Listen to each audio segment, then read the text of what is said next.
Be right back.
Mother, keeping her out of it. Men knew what the men were up to, too, by the rueful look she gave them. She seemed about to say something, but in the end she only shrugged and joined Brigitte. By Tom's face, he could have been about to comment on the weather, or ask what was for supper. Nothing important. This place is full of dangerous fools and dreamers. They think they can depose Elida. That's why Gareth Bryn is here, to raise an army for them. Julian's grin almost split his dark face in two. Not fools. Mad women and madmen. I don't care if Elida was there the day Loghain was born. They're mad to think they can pull down an Amerlin sitting in the White Tower from here. We could reach Cairhien in a month, maybe. Rhaegan and a few of the others already have horses marked out for borrowing. Uno was grinning too. It looked incredibly incongruous with that glaring red eye on his patch. The guards are set to watch for people coming in, not going out. We can lose them in the forest. It'll be dark soon. They'll never find us. The women's donning their great serpent rings back by the river had a remarkable effect on his language, though he did seem to make up for it when he thought they could not hear. Nynaeve looked at Elaine, who shook her head slightly. Elaine would put up with anything to be Aes Sedai. And herself? Small chance that they could influence these Aes Sedai to support Rand if they had decided to try controlling him instead. Make that no chance. She might as well be realistic. And yet there was healing. She would learn nothing of it in Cairhien, but here, not 10 paces from her, Thurva Marisis, a slender yellow with a long nose, was methodically ticking off points on a parchment with her pen. A bald-headed warder with a black beard stood conferring with Nisao Dachen near the door, head and shoulders above her despite being no taller than average, while Dagdara Finchi, as wide as any man in the room and taller than most, addressed a group of novices in front of one of the unlit fireplaces, briskly sending them off one by one on errands. Nisao and Dagdara were Yellow Ajah too. It was said that Dagdara, her graying hair marking considerable age on the Aes Sedai, knew more of healing than any 2 others. It was not as if Nynaeve would be able to do anything useful if she did go to Rand. Just watch him go mad. If she could progress with healing, maybe she could find a way to hold that madness off. There was too much that Aes Sedai were willing to call hopeless and let go at that to suit her. All of that flashed through her head in the time it took to look at Elaine and turn back to the men. We will be staying here. Uno, if you and the others want to go to Rand, you are free to, as far as I'm concerned. I fear I no longer have money to help you. The gold the Aes Sedai had taken was needed, just as they said, but she could not help wincing at the few silvers left in her purse. These men had followed her, and Elaine, of course, for all the wrong reasons, but that did not lessen her responsibility for them. Their loyalties were to Rand. They had no reason to enter a struggle for the White Tower. With a glance at the gilded coffer, she added reluctantly, "But I do have some things you can sell along the way." "You must go too, Tom," Elaine said. And you, Julian. There's no point in remaining. We have no need of you now, but Rand will. She tried to press her casket of jewels into Tom's hands, but he refused to take it. The three men exchanged looks in that irritating way they had, Uno going so far as to roll his eye. Nynaeve thought she heard Julian mutter something under his breath about having said they would be stubborn. Perhaps in a few days, Tom said. A few days, Julian agreed. Uno nodded. I could do with a little rest if I'm going to be running from warders halfway to Kyrian. Nynaeve gave them her flattest stare and deliberately tugged her braid. Elaine had her chin as high as it had ever been, her blue eyes haughty enough to chip ice. Tom and the others surely knew the signs by now. Their nonsense was not going to be allowed. If you think you are still following Rand al'Thor's orders to look after us, Elaine began in frosty tones, at the same time that Nynaeve said heatedly, You promised to do as you were told, and I mean to see... Nothing like that. Tom broke in, brushing back a strand of Elaine's hair with a gnarled finger. Nothing at all like. Can't an old man with a limp want a little rest? To tell the truth, Julian said, I am just staying because Tom owes me money. Dice. Do you expect us to steal 20 horses from warders like falling out of bed? Uno growled. He seemed to have forgotten just offering to do exactly that. Elaine stared, at a loss for words, and Nynaeve was having difficulty finding them herself. How far they had fallen. Not so much as a shifted foot in the three of them. The trouble was that she was torn. She had determined to send them away. She had, and not because she didn't want them around, watching her curtsy and scrape right and left. Not at all. Yet with almost nothing in Salidar as she had expected, she had to admit, however reluctantly, that it would be comforting, though she and Elaine had more than Britain to depend on. Not that she would take up the offer of escape, of course, if that was what it should be called. Not under any circumstances. Their presence would just be comforting. Certainly not that she would let them know that. She would not have to, since they were going whatever they thought. Rand could find use for them, very probably, and they would only get in the way here. Except... The unpainted door opened, and Swan stalked out, followed by Lyanna. They stared at each other coldly before Lyanna sniffed and glided away, startlingly sinuous as she vanished around Croy and Avar into the corridor that led to the kitchens. Nynaeve frowned slightly. In the midst of all that iciness, there had been one instant, a brief flicker she almost missed, with it right in front of her. Swan swung toward her, then abruptly stopped short, her face going blank. Someone else had joined the small gathering.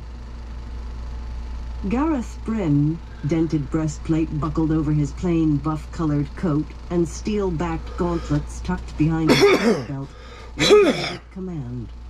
Mostly gray hair and a bluff face gave him the appearance of a man who had seen everything, endured everything, a man who could endure anything. Elaine smiled, nodding graciously. A far cry from her astonished stares, coming into Salidar, when she had first recognized him the length of the street. I will not say it is entirely good to see you, Lord Gareth. I have heard of some difficulty between Mother and you, but I am sure it can be mended. You know Mother is hasty sometimes. She will come round. Back to your proper place in Caemlyn. You may be certain of it. Done is done, Elaine. Ignoring her astonishment, Nynaeve doubted anyone who knew Elaine's rank had ever been so curt to her. He turned to Uno.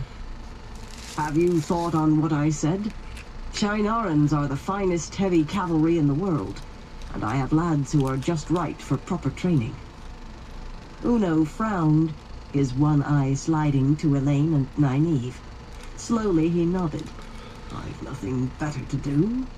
I'll ask the others. Bryn clapped him on the shoulder. Well enough.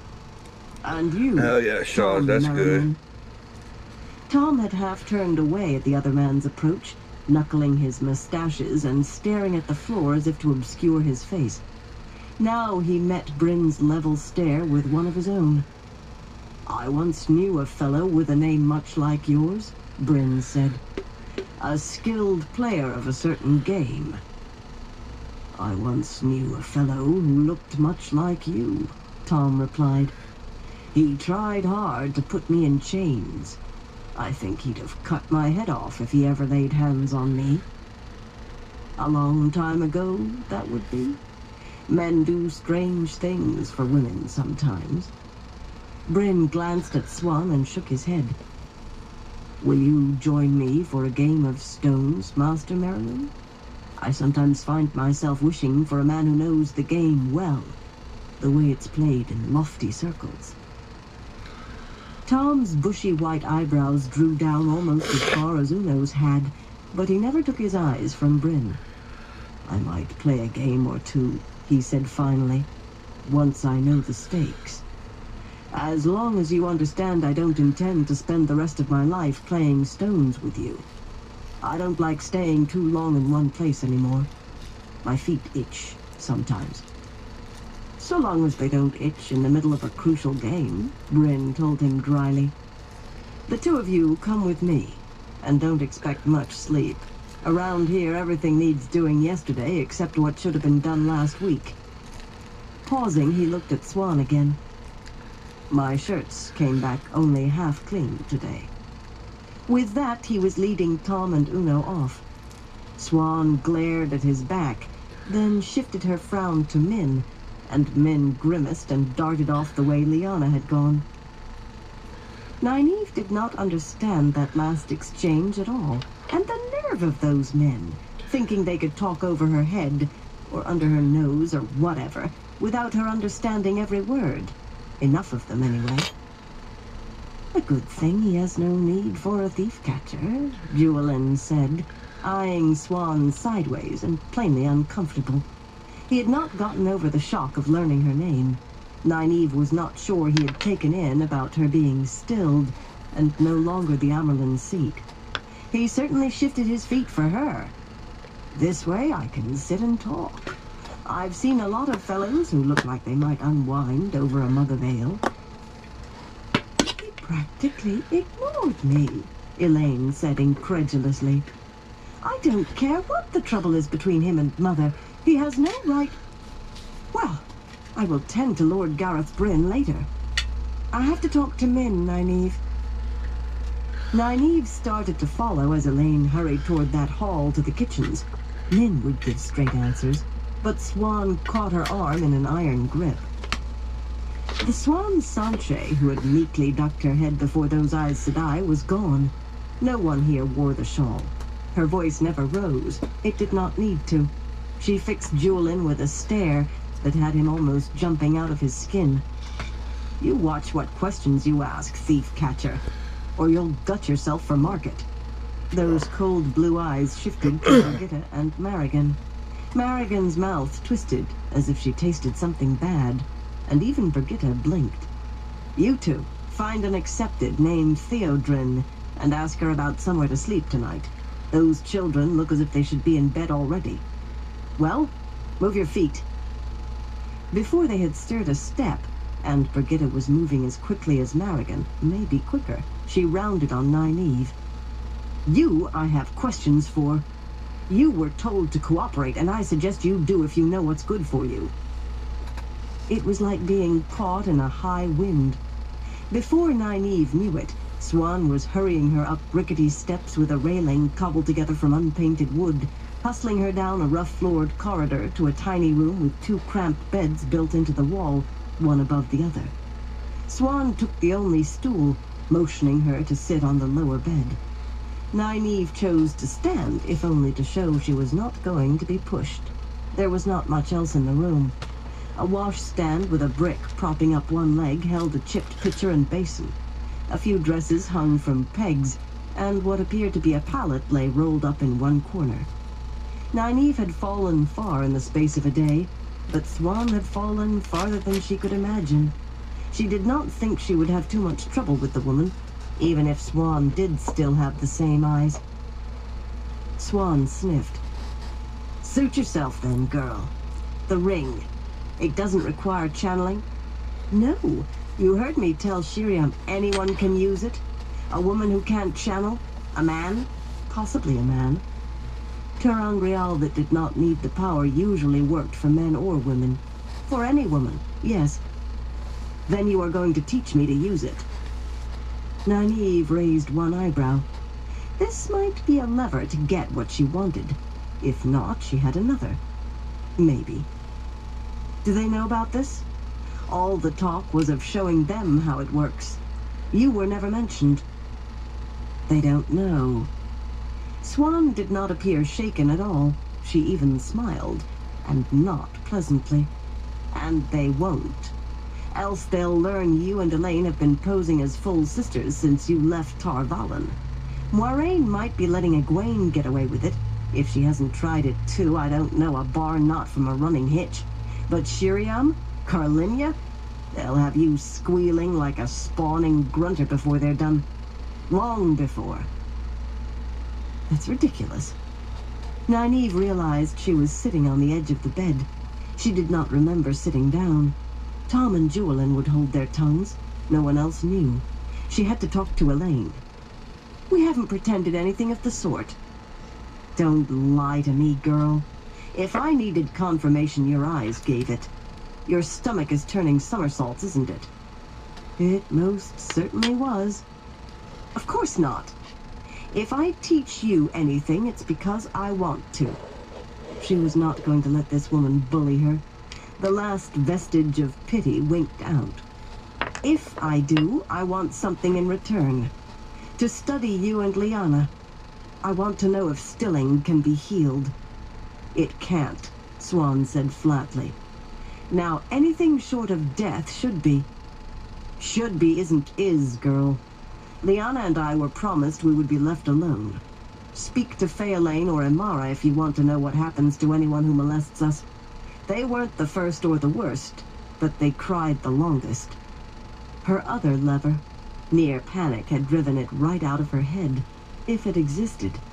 One glance. What would Shiriam say if she knew you and Lyanna weren't ready to tear out each other's hair at all? Swan just looked at her. They think you're tamed, don't they? The more you snap at anybody who can't snap back, the more they take it for proof when you leap to obey every time an Aes Sedai coughs. Was a little cringing all it took to make them forget the two of you had worked hand in hand for years? Or did you convince them Stilling had changed everything about you, not just your face? When they find out you've been scheming behind their backs, manipulating them, you'll howl louder than any grunter. Whatever that is. Not so much as a blink. Swan was not going to lose her temper and let any admissions slip out. Yet there had been something in that brief look. Nynaeve was sure of it. I want to study you and Lyanna whenever I want.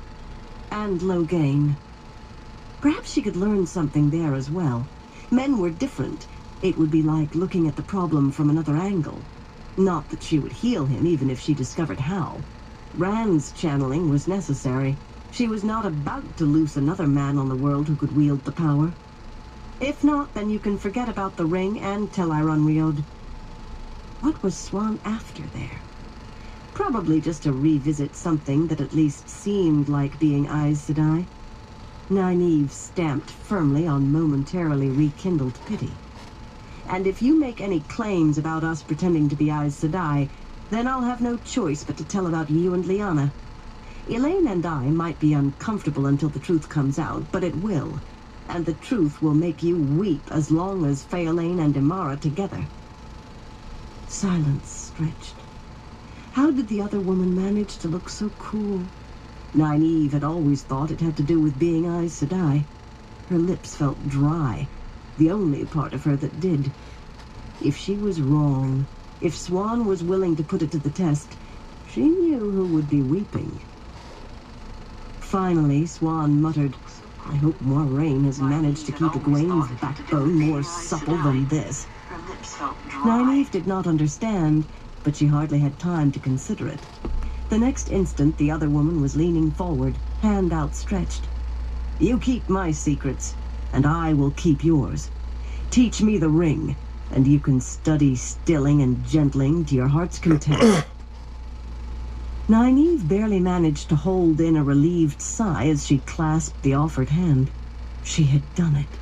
For the first time in what seemed forever, someone had tried to bully her and failed. She almost felt ready to face Moghedien. Almost. Elaine caught up with Min just outside the back door of the inn and fell in beside her. Min had what looked like 2 or 3 white shirts wadded under one arm. The sun sat on the treetops, and in the fading light, the stable yard had the soft look of dirt not long turned, with a huge stump that might have belonged to an oak right in the middle. The thatch-roofed stone stable had no doors, allowing a good look at men moving among filled stalls. Surprisingly, Lyanna was talking to a large man on the edge of the stable's shadow. Roughly dressed, he looked a blacksmith, or a brawler. What was surprising was how close Lyanna stood, head tilted as she stared up at him. And then she actually patted his cheek before turning away and hurrying back to the inn. The big man stared after her a moment, then melted into the shadows. Don't ask me what she's up to, Min said. Strange people come to see Siuan or her, and some of the men well, you saw. Elaine did not really care what Lyanna did, but now that she had Min alone, she did not know how to bring up what she wanted. What are you doing? Laundry, Min muttered, shifting the shirts irritably. I can't tell you how good it is to see Siuan the mouse for once. She doesn't know whether the eagle is going to eat her or make her a pet, but she has the same choice she gives everybody else. None. Elaine quickened her pace to keep up as they crossed the stable yard. Whatever that was about, it gave no opening. Did you know what Tom was going to suggest? We are staying. I told them you would. Not a viewing. Min's step slowed again as they started between the stable and a crumbling stone wall, down a dim alley of brush stubble and trampled weeds. I just didn't think you would give up the chance to study again. You were always eager. Nynaeve, too, even if she won't admit it. I wish I'd been wrong. I'd go with you. At least She muttered something furious-sounding under her breath. Those 3 you brought with you are trouble, and that is a viewing. There it was, the crack she needed.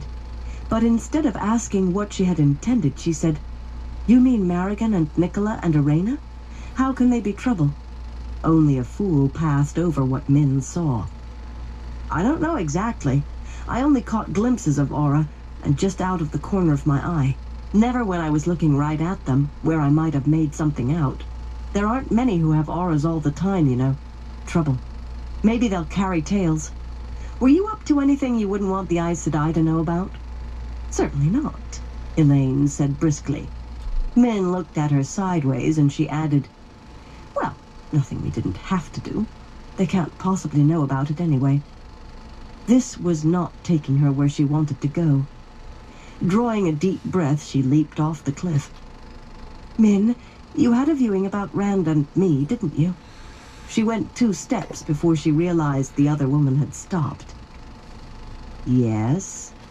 It was a wary word.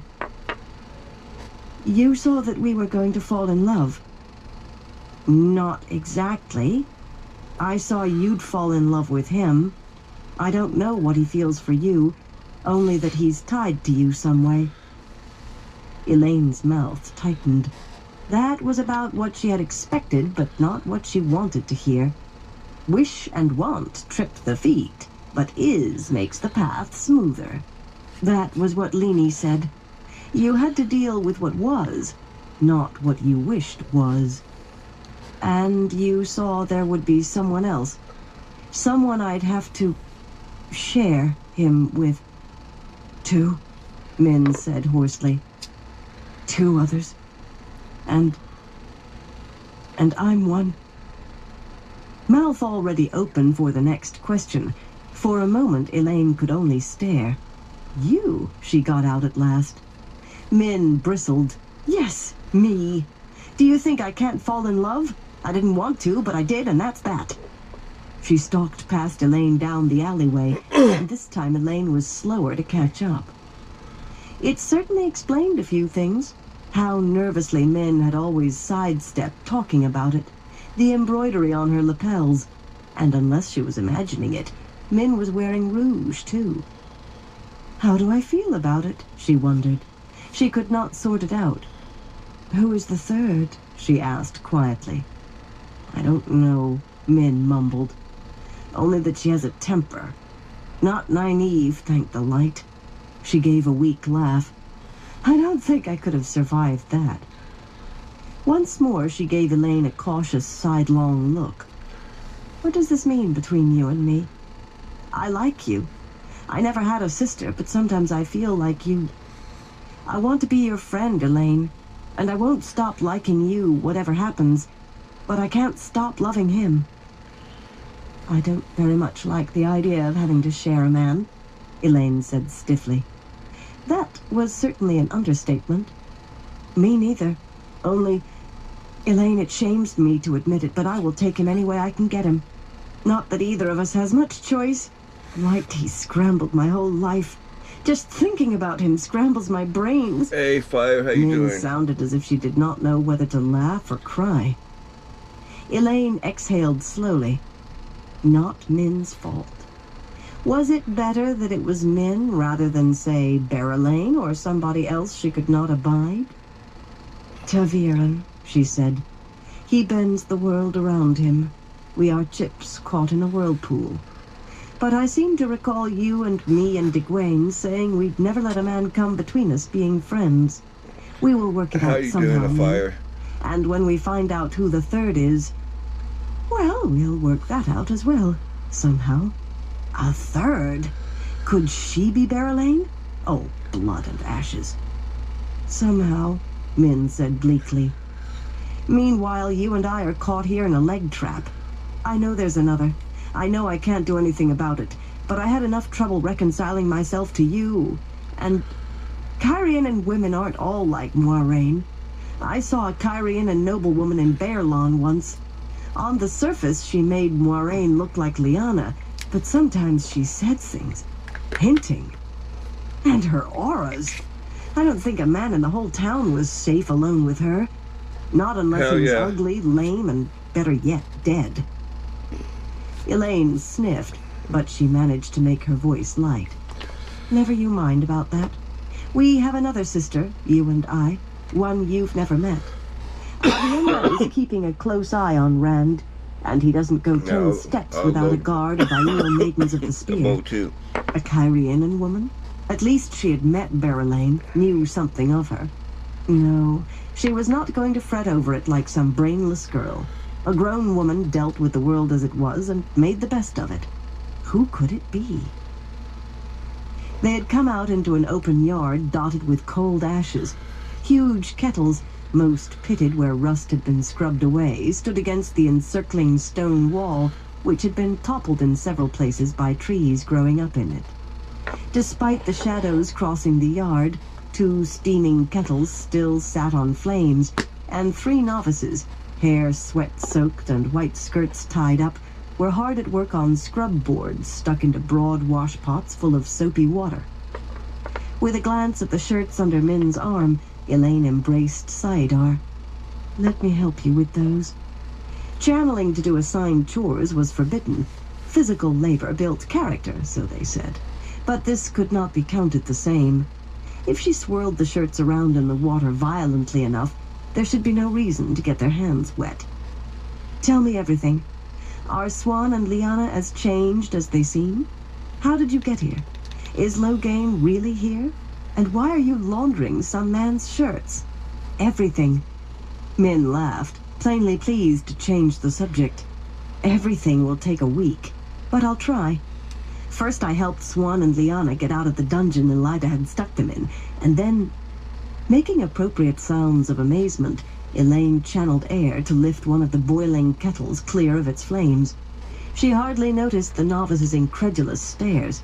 She was used to her own strength now, and it rarely occurred to her that she did things without thinking, that some full Aes Sedai could not do at all. Who was the third woman? Aviendha had better be keeping a close eye on him. Chapter 51. News comes to Cairhien. A thin thread of blue smoke rising from the flame, short-stemmed pipe clenched in his teeth. Rand rested one hand on the balcony's stone railing and looked into the garden below. Sharp shadows were lengthening. The sun was a red ball falling through a cloudless sky. 10 days in Cairhien, and this seemed the first moment he had stood still when he was not asleep. Zalanda stood close by his side, pale face tilted up to watch him, not the garden. Her hair was not so elaborately done as that of a woman of higher rank, but it still added half a foot to her height. He tried to ignore her, but it was difficult to ignore a woman who insisted on pressing her firm bosom against your arm. The meeting had gone on long enough for him to want a moment's break. He had known it for a mistake as soon as Zalanda followed him out. "I know a secluded pool," she said softly, "where this heat might be escaped. A sheltered pool where nothing would disturb us." The music of Osmodian's harp drifted through the square arches behind them. Something light, cool-sounding. Rand puffed a little more vigorously. The heat. Nothing compared to the waste, but... Autumn should be coming on, yet the afternoon felt like the depths of summer. A rainless summer. Shirt-sleeved men in the garden were spreading water from buckets, doing it late to avoid evaporation. But too much was brown or dying. The weather could not be natural. The burning sun mocked him. Moraine agreed, and Osmodian, but neither knew what to do or how, any more than he did. Samael. Samael he could do something about. "Cool water," Zalanda murmured, "and you and I alone." She snuggled closer, though he did not see how it was possible. He wondered when the next taunt would come. No dashing off in a temper, whatever Samael did. Once his methodical build-up in Tyr was done, then he would loose the lightning. One crushing stroke to put an end to Samael, and add Ilion to his bag at the same time. With Ilion, Tyr, and Cairhien, plus an army of Aiel big enough to overwhelm any nation in weeks, he... "Would you not like to swim? I do not swim well myself, but surely you will teach me." Rand sighed. For a moment he wished Aviendha was there. No, the last thing he wanted was a bruised Zalanda running screaming with her clothes half torn off. Putting his eyes, he looked down at her and spoke quietly around his pipe. "I can channel." She blinked, drawing back without moving a muscle. They never understood why he would bring that up. For them it was something to be glossed over, ignored if possible. "They say I'll go mad, but I'm not mad yet. Not yet." He chuckled from deep in his chest, then cut it off abruptly, made his face blank. "Teach you to swim. I'll hold you up in the water with the power. Saidin is tainted, you know, the Dark One's touch. You won't feel it, though. All around you, but you'll not feel a thing." Another chuckle, with a hint of a wheeze. Her dark eyes were as wide and round as they would go.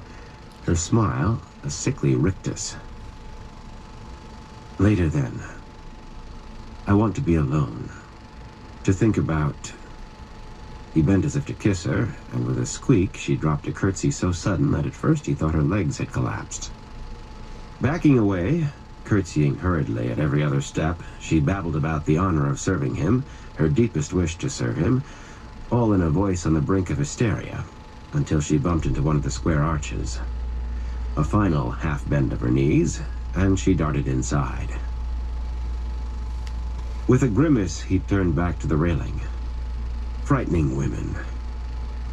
She would have made excuses had he asked her to leave, would have taken a command as only a temporary setback, unless it was to stay out of his sight. And even then, maybe word would spread this time. He had to keep a short rein on his temper. It ran away too easily of late. It was the drought he could do nothing about, the problems that sprang up like weeds wherever he looked. A few moments more alone with his pipe.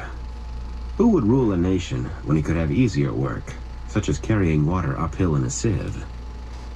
Across the garden, between two of the royal palace's stepped towers, he had a view of Cairhien, partially lit and shadowed, mastering the hills more than flowing over them. His crimson flag with the ancient Aes Sedai symbol hung limply above one of those two towers, a long copy of the dragon banner over the other. That one flew a dozen places in the city, including the tallest of the great unfinished towers right in front of him. Shouting had done as little as orders there. Neither Tyrants nor Cairhienin could believe he really meant that he only wanted one. And Aiel did not care about banners one way or another. Even now, deep inside the palace, he could hear the murmur of a city jammed to bursting. Refugees from every corner of the land, more afraid to return to their homes than they were to have the dragon reborn in their midst. Merchants seeping in, selling whatever people could afford to buy, and buying whatever people could not afford to keep. Lords and armed men rallying to his banner, or to someone's. Hunters with a horn thinking it must be found near him. A dozen four-gators, or 100, were ready to sell it to any of them. Ogier stonemasons down from Stedding Tsofu to see if there was work for their fabled skills. Adventurers, some of whom might have been bandits a week ago, come to see what they could pick up. There had even been 100 or so white cloaks, though they had galloped out as soon as it was clear the siege had been lifted. Did Pedron Niles' ingathering of the white cloaks concern him? Egwene gave him hints of things, but she saw matters from the White Tower, wherever she stood. The Aes Sedai point of view was not his. At least the wagon trains full of grain were beginning to arrive from Tyr with some regularity. Hungry people could riot. He wished he could have simply left it at being glad they were not so hungry anymore. But there it was. The bandits were fewer, and the Civil War had not resumed. Yet. More good news. He had to make certain it stayed that way before he could leave. 100 things to take care of before he could go after Samael. Only Ruark and Bael remained of the chiefs he really trusted, those who had marched from Rodion with him. But if the 4 clans who had joined him late could not be trusted on the march to Tyr, could he trust them loose in Cairhien? Indirion and the others had acknowledged him as Karakarn, but they knew him as little as he knew them. The message that morning might be a problem. Berelain, first of Mayenne, was only a few hundred miles south of the city, on her way to join him with a small army. He had no idea how she had led it across Tyr. Oddly, her letter had asked if Perrin was with him. No doubt she feared Rand might forget her small country if she did not remind him. It might almost be a pleasure to watch her spar with the Cairhienin, the latest in a long line of firsts who had managed to keep Tyr from swallowing their country by playing the game of houses. Perhaps if he put her in charge here, he would be taking Mylan and the other Tyrants with him when the time came. If it ever came. This was no better than what was waiting inside. Tapping the dottle from his pipe, he ground out the tobacco's last sparks under his boot. No need to risk fire to the garden. It would go up like a torch. The drought. The unnatural weather. He realized he was snarling silently. First work on what he knew he could do something about. It took an effort to smooth his face before he went in. Asmodean, as well-dressed as any lord, with falls of lace at his neck, plucked a soothing melody from his harp in one corner, leaning against the dark, severe paneling, as if lounging at his leisure. The others who were sitting bobbed out of their chairs at Rand's appearance, and backed down at his sharp gesture. Mylan, Torian, and Aracombe occupied carved and gilded chairs on one side of the deep red and gold carpet, each with a young Tyran lord at his back, mirroring the Carianan on the other side. Dobrain and Marangil had a young lord apiece behind them, too, each with the front of his head shaved and powdered like Dobrain's. A white-faced Salanda stood at Colaver's shoulder and trembled when Rand looked at her. Schooling his face, he strode down the carpet to his own chair. That chair alone was reason to control his features.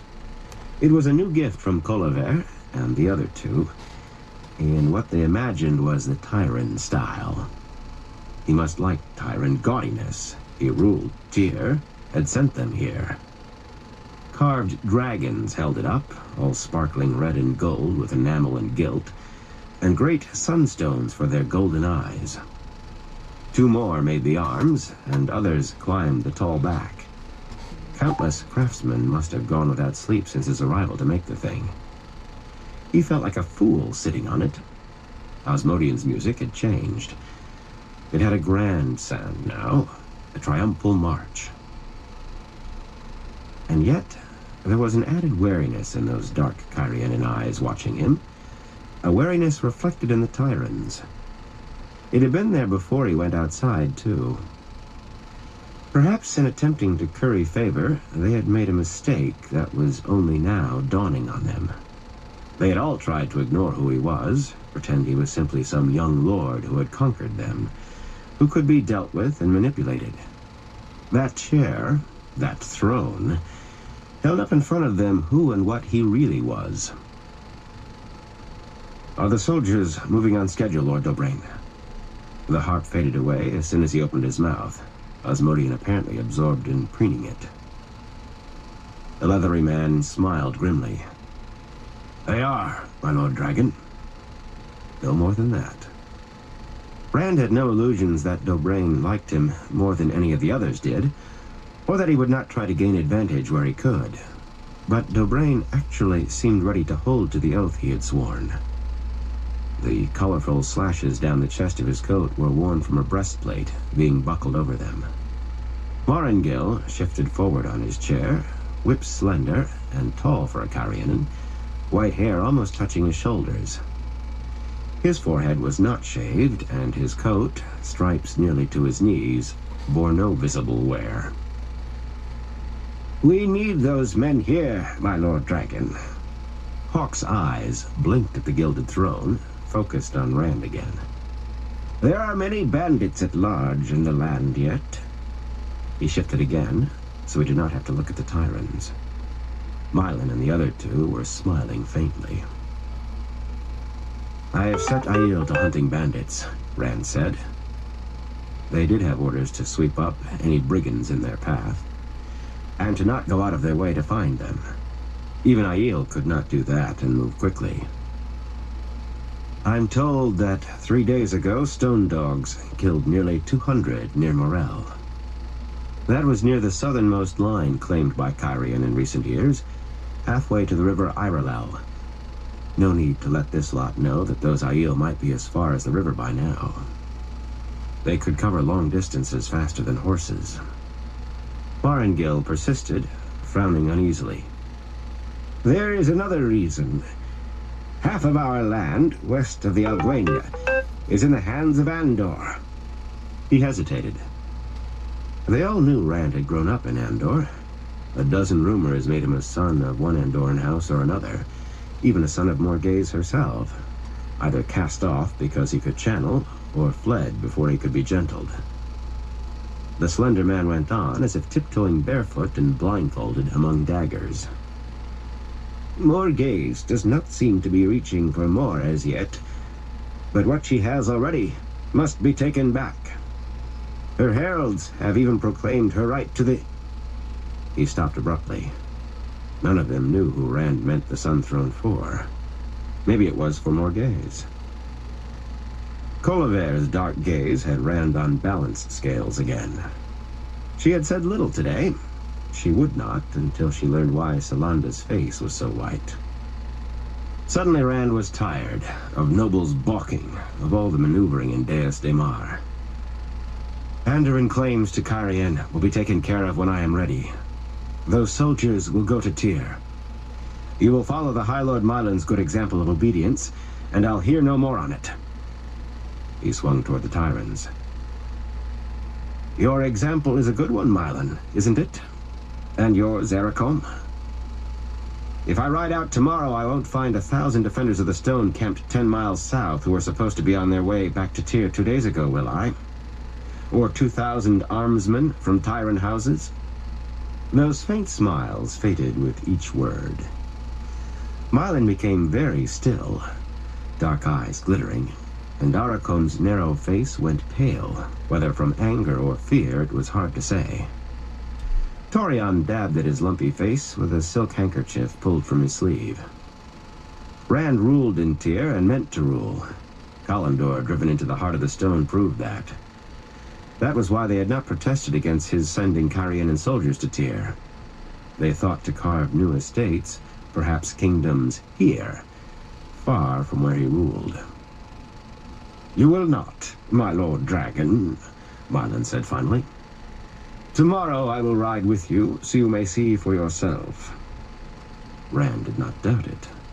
A rider would be dispatched south as soon as the man could arrange it, and by tomorrow those soldiers would be far on toward Tyr. It would do, for now. I am done then. You may leave me. A few starts of surprise, masked so quickly they might have been imagined, and they were rising, bowing, and curtsying, Solanda and the young lords backing away. They had expected more.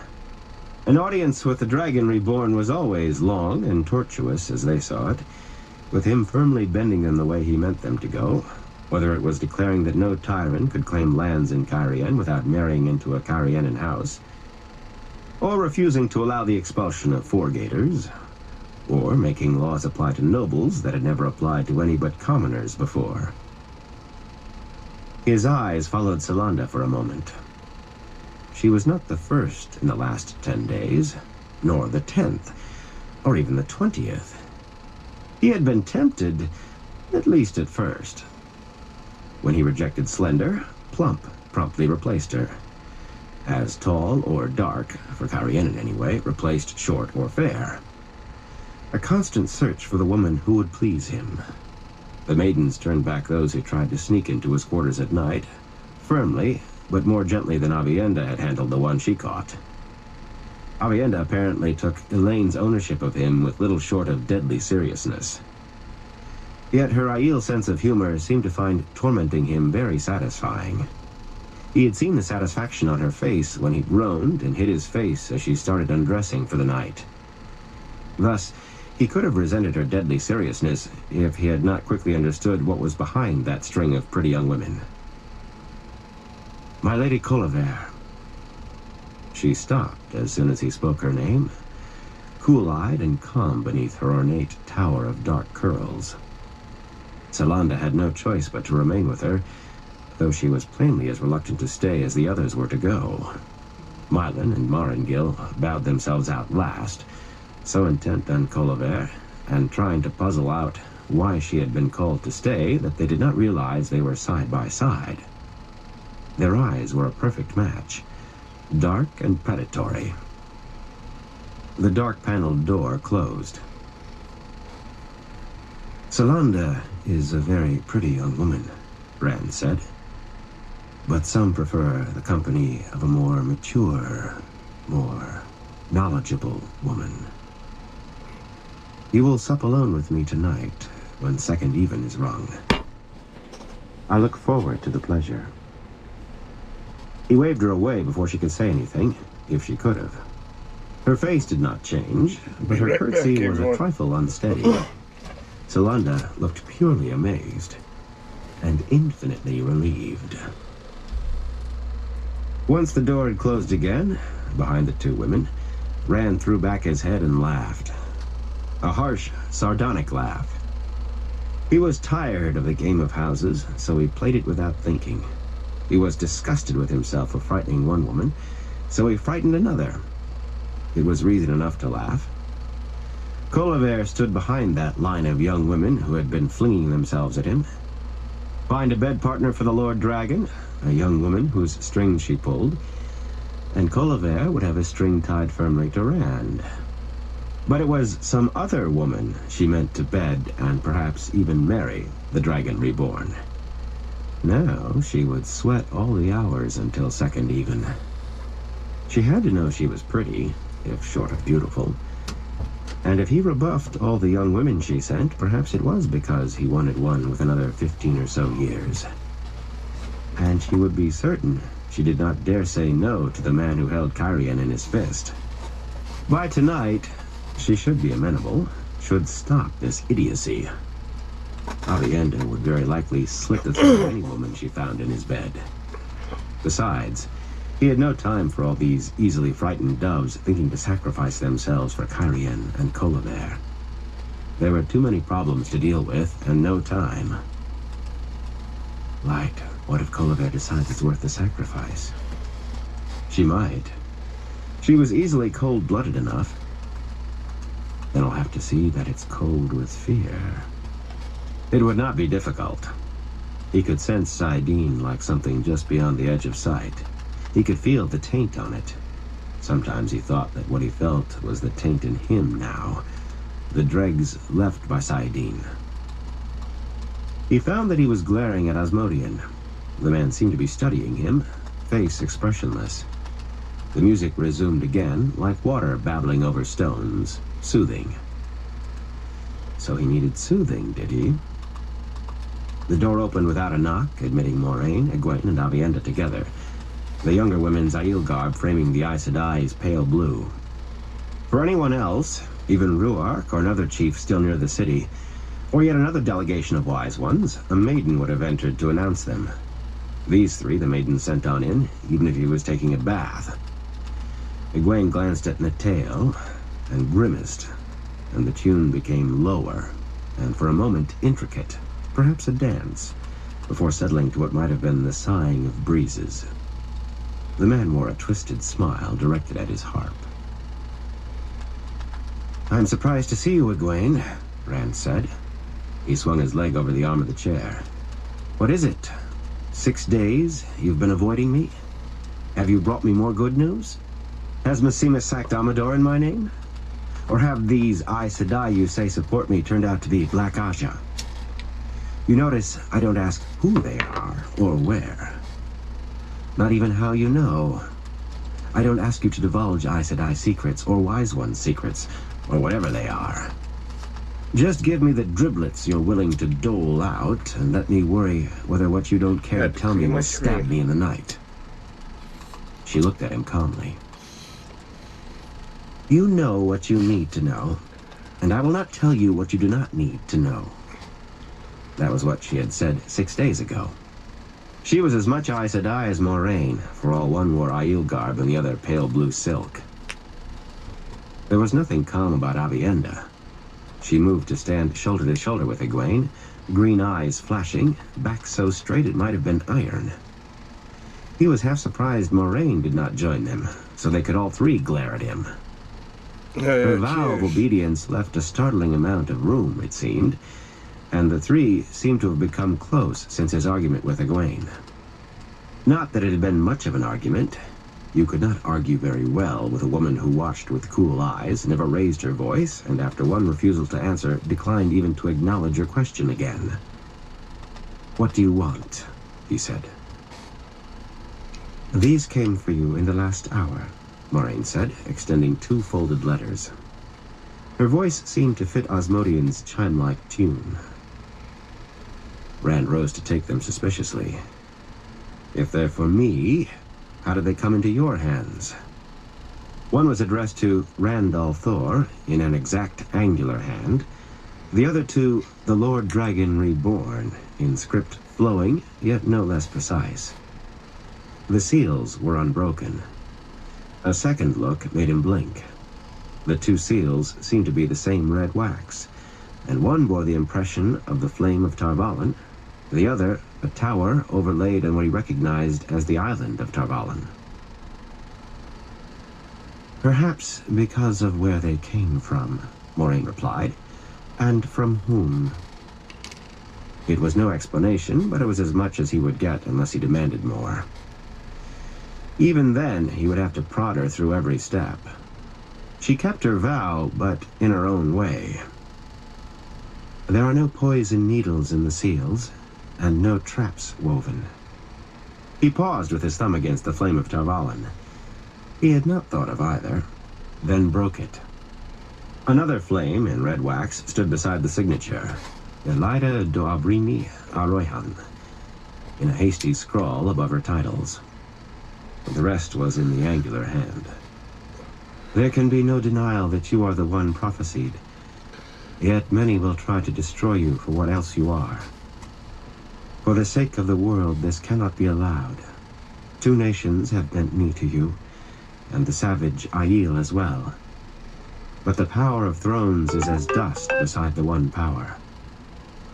The White Tower will shelter and protect you against those who refuse to see what must be.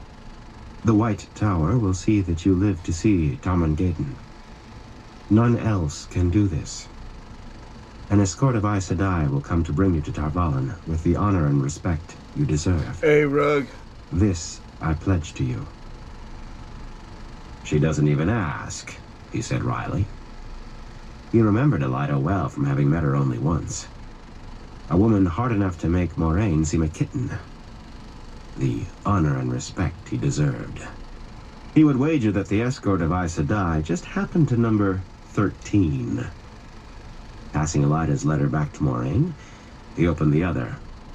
The page was covered in the same hand that had addressed it. With respect, I humbly beg to make myself known to the great Lord Dragon Reborn, whom the light blesses as savior of the world. All the world must stand in awe of you, who has conquered Cairhien in one day, as you did Tyr. Yet be wary, I beseech you, for your splendor will inspire jealousy even in those not toiled in the shadow.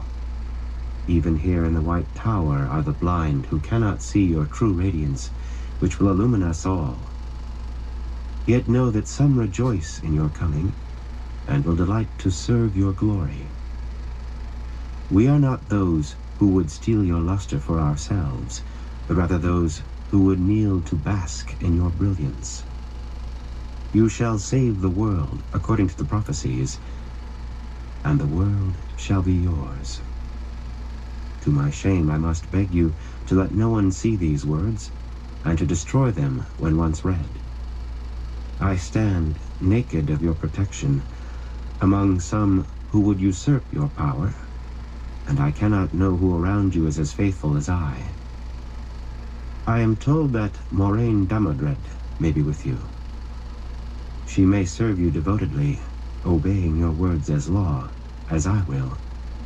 Yet I cannot know, for I remember her as a secretive woman, much given to plotting, as Cairhienin are. Yet even if you believe she is your creature as I beg you to keep this missive secret, even from her. My life lies beneath your fingers, my Lord Dragon Reborn, and I am your servant, Alviarin Freiden. He read it through again, blinking, then handed it to Moraine. She barely scanned the page before giving it to Egwene, who had her head over the other letter with Aviendha. Perhaps Moraine already knew what they contained? A good thing you gave your oath, he said. The way you used to be, keeping everything back, I might have been ready to suspect you by now. A good thing you're more open now. She did not react. What do you make of it? She must have heard about your swelled head, Egwene said softly. He did not think he had been meant to hear. Shaking her head, she said more loudly, This doesn't sound like Alviarin at all. It is her hand, Moraine said. What do you make of it, Rand? I think there's a rift in the tower, whether Elaida knows it or not. I assume an Aes Sedai can't write a lie more easily than she can speak one? He did not wait for her nod. If Alviarin had been less flowery, I might have thought they were working together to pull me in. I can't see Elaida even thinking half of what Alviarin wrote, And I can't see her having a keeper who could ride it. Not if she knew. "You are not going to do this thing," Aviendha said, Elida's letter crumpled in her hand. It was not a question. "I am not a fool." "Sometimes you are not," she said grudgingly, and made it worse by raising a questioning eyebrow to Egwene, who considered for a moment, then shrugged. "Do you see anything else?" Moraine asked. "I see White Tower spies," he told her dryly. "They know I hold the city." For at least 2 or 3 days after the battle, the Shaido would have stopped anything but a pigeon going north. Even a rider who knew where to change horses, no sure thing between Cairhien and Tar Valon, could not have reached the tower in time for these letters to come back today. Moraine smiled. "You will learn quickly. You will do well." For a moment, she almost looked fond. "What will you do about it?" "Nothing. Except make sure that Elida's escort doesn't get within a mile of me." 13 of the weakest Aes Sedai could overwhelm him linked, and he did not think Elida would send her weakest. "That, and be aware that the tower knows what I do the day after One I second, do I'll it. be right back. Nothing more until I know more." "Could Alviarin be one of your mysterious friends, Egwene?" She hesitated, and he suddenly wondered whether she had told Moraine any more than she had him. Was it Aes Sedai secrets she kept, or wise ones? At last she said simply, "I do not know." A rap came at the door, and Somara put her flaxen head into the room. "Mat Crimcothin has come, Caracan. He says that you sent for him." 4 hours ago, as soon as he had learned Mat was back in the city. What would the excuse be this time? It was time to be done with excuses. "Stay," he told the women. Wise ones made Mat almost as uneasy as Aes Sedai did.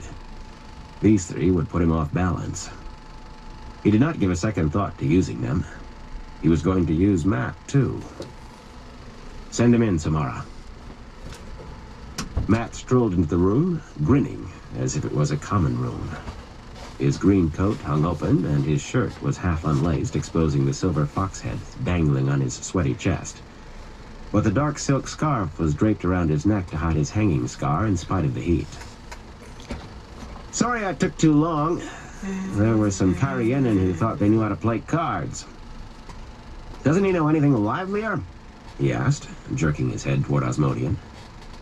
"I hear," Rand said, "that every young man who can pick up a sword wants to join the band of the Red Hand. Talmanis and Elysian are having to turn them away in droves, and Derred has doubled the number of his footmen." Mat paused in lowering himself into the chair Aracombe had used. "It's true.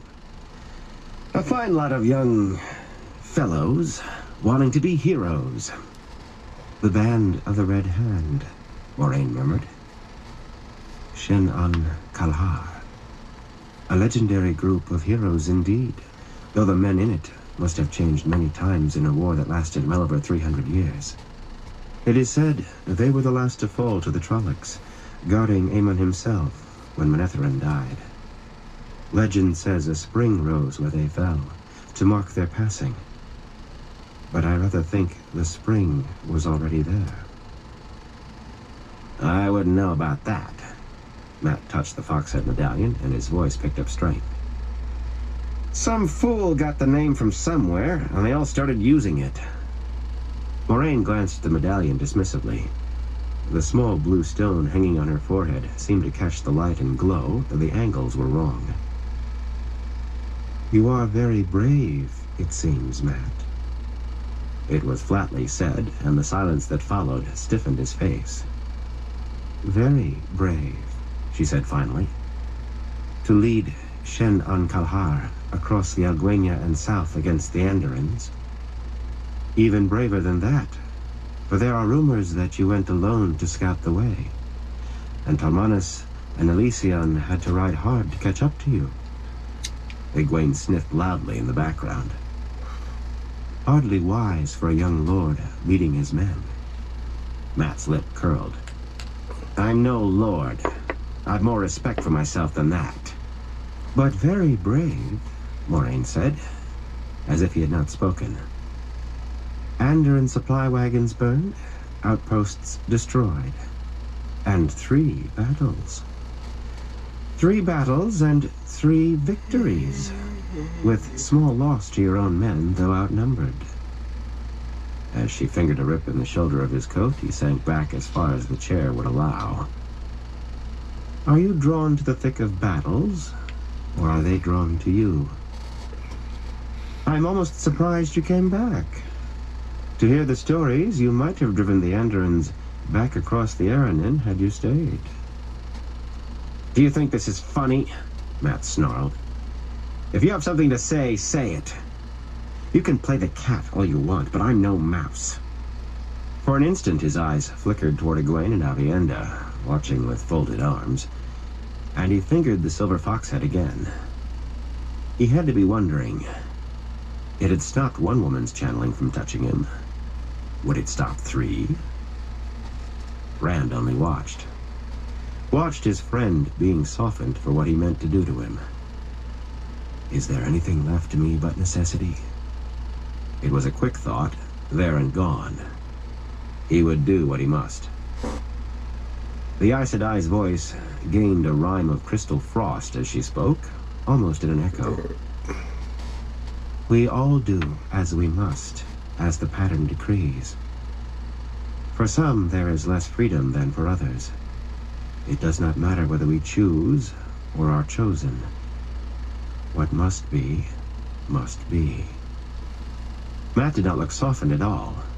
Wary, yes, and certainly angry, but not softened. He could have been a tomcat backed into a corner by 3 hounds. A tomcat who meant to go down hard. He seemed to have forgotten anyone was in the room except for himself and the 3 women. You always have to push a man where you want him, don't you?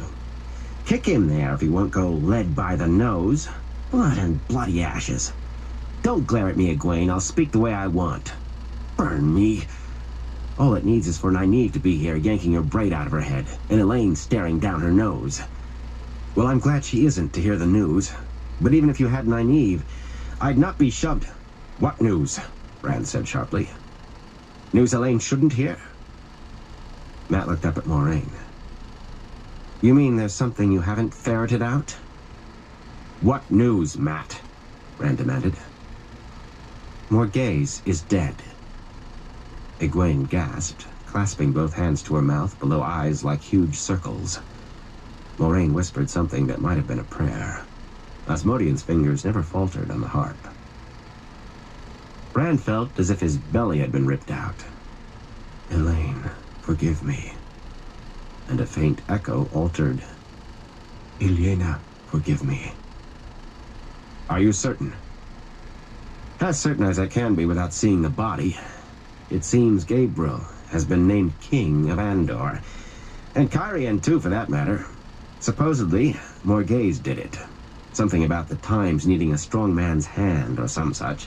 As if anybody could have a stronger than Morghese herself. Only those Andorans down south have heard rumors that she hasn't been seen in weeks. More than rumors. You tell me what it adds up to. Andor's never had a king, but now it has one, and the queen's vanished. Gabriel's the one wanted Elaine killed. I tried to tell her that, but you know how she always knows more than a mud-footed farmer. I don't think he'd balk a second at slitting a queen's throat. Rand discovered that he was sitting in one of the chairs across from Matt, though he did not remember moving.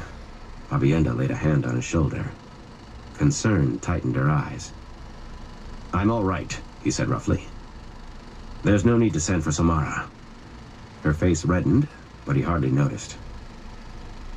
Elaine would never be able to forgive him. He had known that Ravin, Gaebril, held Morghese prisoner, but he had ignored it because the Forsaken might expect him to help her. He had gone his own way to do what they did not expect, and ended chasing Couladin instead of doing what he'd planned. He had known, and concentrated his attention on Samael, because the man taunted him. Morghese could wait while he smashed Samael's trap, and Samael with it. And so Morghese was dead. Elaine's mother was dead. Elaine would curse him to her deathbed. "I'll tell you one thing," Matt was going on. "There are a lot of Queen's men down there. They are not so sure about fighting for a king. You find Elaine, half of them will flock to you to put her on the—" "Shut up!" Rand barked. He quivered so hard with fury that Egwene stepped back, and even Moraine eyed him carefully. Avienda's hand tightened on his shoulder, but he shook it off as he stood. Morghese dead because he had done nothing. His own hand had been on the knife as surely as Robin's. Elaine. She will be avenged. Robin, Matt. Not Gabriel. Robin. I'll lay him by the heels if I never do another thing. "Oh, blood and bloody ashes," Matt groaned. "This is madness." Egwene flinched as if realizing what she had said, but she kept that firm, calm voice. "You have your hands full with Cairhien yet, not to mention the Shadow to the north, and whatever it is you're planning in Tyr. Do you mean to start another war, with 2 on your plate already and a ruined land besides?" "Not a war. Me. I can be in Caemlyn in an hour. A raid, right, Matt? A raid, not a war. I'll rip Robin's heart out." His voice was a hammer. He felt as if acid filled his veins. "I could wish I had Elida's 13 sisters to take with me to smother him and bring him to justice. Tried and hung for murder. That would be justice. But he'll just have to die however I can kill him." "Tomorrow," Moraine said softly. Rand glared at her. But she was right. Tomorrow would be better. A night to let his rage cool. He needed to be cold when he faced Robin. Now he wanted to seize saidin and lay about him, destroying. Asmodean's music had changed again to a tune that street musicians in the city had played during the Civil War. You could still hear it sometimes when a Cairhien noble passed. The fool who thought he was king. "Get out, Natail! Get out!" Asmodean straightened smoothly, bowing, but his face could have done for snow, and he crossed the room quickly as if uncertain what 1 second more might bring. He always pushed, but perhaps this time he had pushed too far. As he opened the door, Rand spoke again. "I will see you tonight, or I will see you dead." Asmodean's bow was not so graceful this time. "As my Lord Dragon commands," he said hoarsely, and hurriedly pulled the door shut with him on the other side. The 3 women looked at Rand, expressionless, not blinking. "The rest of you go, too." Matt practically bounded toward the door. "Not you. I have things to say to you yet." Matt stopped short, sighing loudly and fiddling with his medallion. He was the only one who had moved. "You do not have 13 Aes Sedai," Avienda said. "But you have 2, and myself. I may not know as much as Moraine Sedai, but I am as strong as Egwene, and I am no stranger to the dance." She met the dance of speed, the Aiel called battle. "Robin is mine," he told her quietly. Maybe Elaine could forgive him a little if he at least avenged her mother. Probably not, but maybe he could forgive himself a little. He forced his hands to stay at his side, to not make fists. "Will you draw a line on the ground for him to step over?" Egwene asked. "Put a chip on your shoulder? Have you considered that Robin might not be alone if he calls himself King of Andor now?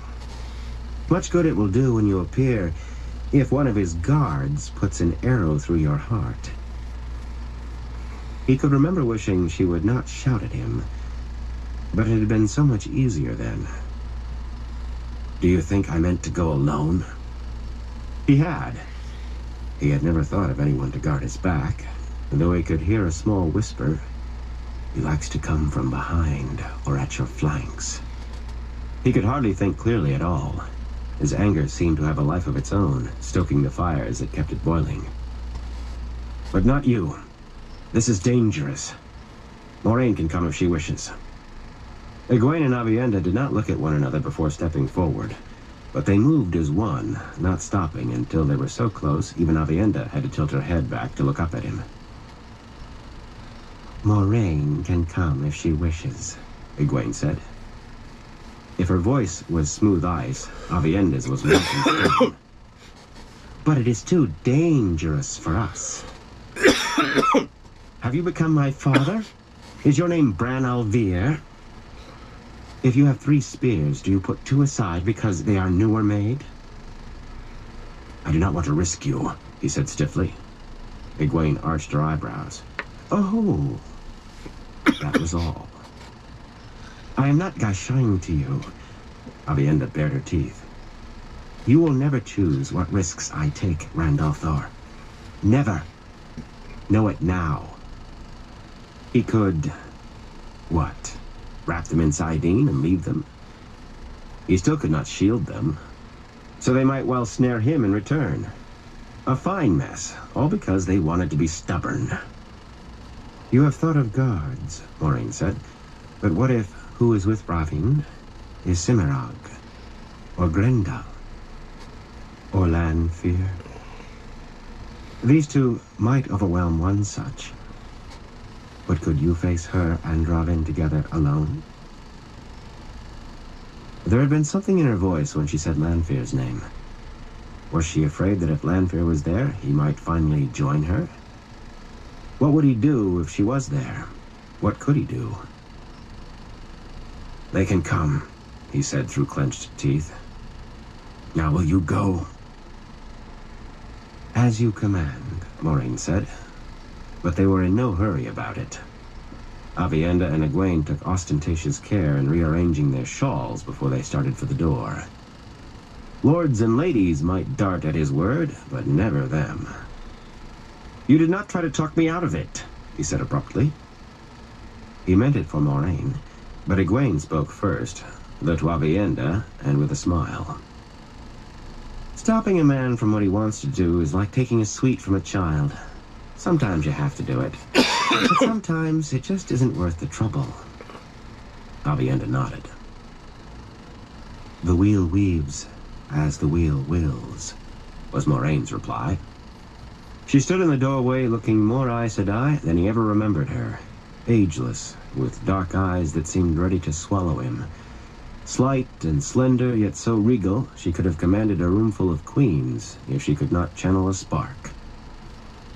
That blue stone on her forehead was catching the light again. You will do well, Rand. He stared at the door long after it closed behind them. It was a scuff of boots that recalled him to Mat's presence. Mat was trying to slide toward the door, moving slowly so as not to be seen. I need to talk to you, Mat. Mat grimaced. Touching the fox head like a talisman, he spun to face Rand. If you think I'm going to put my head on the block just because those fool women did, you can forget it now. I'm no bloody hero, and I don't want to be one. Morghese was a pretty woman. I even liked her, as much as you can like a queen. But Ravin is Ravin, burn you, and I... Shut up and listen. You have to stop running. Burn me if I will. This is no game I chose, and I won't... I said, shut up. Mat drove the fox head against Mat's chest with a hard finger. I know where you got this. I was there, remember? I cut the rope you were hanging from. I don't know exactly what got shoved into your head, but whatever it is, I need it. The clan chiefs know war, but somehow you know it too. And maybe better. I need that. So this is what you're going to do. You and the band of the Red Hand. Be careful tomorrow, Moraine said. Egwene paused at the door to her room. Of course I'll be careful. Her stomach was turning backflips, but she kept her voice steady. We know how dangerous facing one of the Forsaken will be. By Aviendha's expression, they might have been talking about what was for supper. But then she was never afraid of anything. Do you now? Moiraine murmured. Be very careful anyway, whether you think one of the Forsaken is near or not. Rand will need both of you in the days to come. You handle his temper well, though I may say your methods are unusual. He will need people who cannot be driven away or quelled by his rages, who will tell him what he must hear instead of what they think he wants to. You do that, Moiraine, Egwene told her. Of course, but he will still need you. Rest well. Tomorrow will be difficult for us all. She glided away down the corridor, passing from dimness to pool of lamplight to dimness. Night was already coming to these shadowed halls, and oil was in short supply. Will you stay with me a while, Aviendha? Egwene asked. I feel more like talking than eating. I must tell Amys what I have promised to do tomorrow, and I must be in Rand al'Thor's sleeping chamber when he comes. Elaine can never complain that you haven't watched Rand closely for her. Did you really drag the Lady Barrowen down the hall by her hair? Aviendha's cheeks colored faintly. Do you think these Aes Sedai in Salidar will help him? Be careful of that name, Aviendha. Rand cannot be allowed to find them without preparation. The way he was now, they would be more likely to gentle him, or at least send 13 sisters of their own than help him. She would have to stand between them in Tel Aran'rhiod, she and Nynaeve and Elaine, and hope those Aes Sedai had committed themselves too far to back out before they discovered how near the brink he was. I will be careful. Rest well, and eat well tonight. In the morning is nothing. It is not good to dance the spears with a full stomach. Egwene watched her stride away before pressing her hands to her stomach. She did not think she would eat tonight or in the morning. Ravine, and maybe Lanfear, or one of the others. Nynaeve had faced Mogadin and won, but Nynaeve was stronger than she or Aviendha when she could channel at all. There might not be another. Rand said the Forsaken did not trust one another. She could almost wish he was wrong, or at least that he was not so certain. It was frightening when she thought she saw another man looking through his eyes, heard another man's words come out of his mouth. It should not be so. Everyone was reborn as the wheel turned, but everyone was not the dragon reborn. Moiraine would not talk of it. What would Rand do if Lanfear was there? Lanfear had loved Luz Theron Telamon, but what had the dragon felt for her? How much of Rand was still Rand? You will work yourself into a tizzy this way, she said firmly. You're not a child. Act like a woman. When a serving woman brought her supper of snap beans and potatoes and fresh-baked bread, she made herself eat. It tasted like ashes. Mat strode through the dimly lit corridors of the palace and flung open the door of the rooms that had been set aside for the young hero of the battle against the Shaido. Not that he had spent much time there. Hardly any. Servants had lit 2 of the stand lamps. Hero. He was no hero. What did a hero get? An Aes Sedai patting you on the head before she sent you out like a hound to do it again? A noblewoman condescending to favor you with a kiss, or laying a flower on your grave. He stalked back and forth in his anteroom, for once not pricing the flowered Ilianer carpet, or the chairs and chests and tables gilded and inlaid with ivory. The stormy meeting with Rand had gone on till the sun set. Him dodging, refusing, Rand following as doggedly as Hawkwing after the rout at Cole Pass.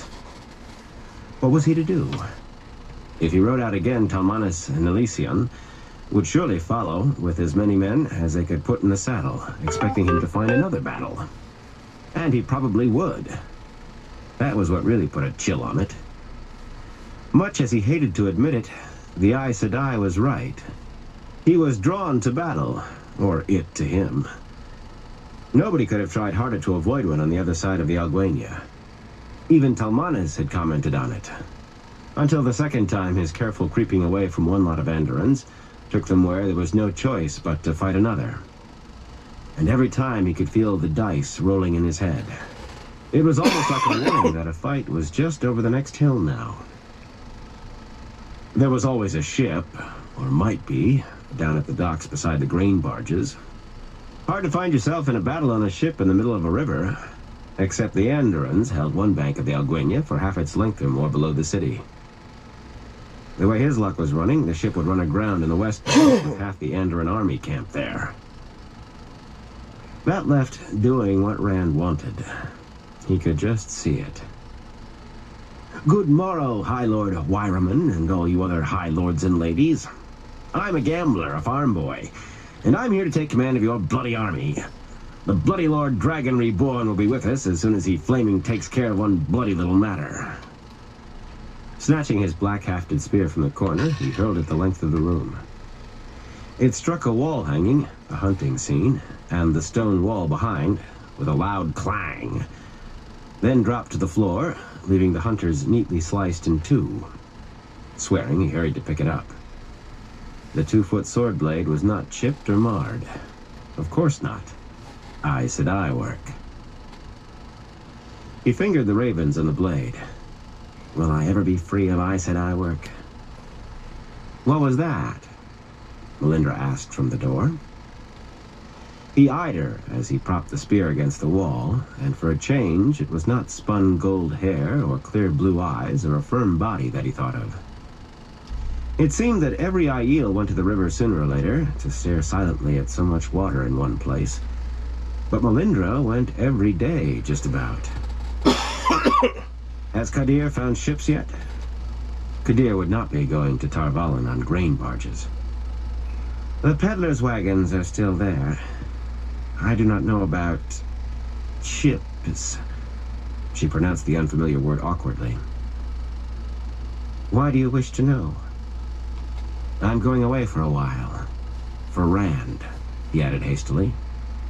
Her face was too still.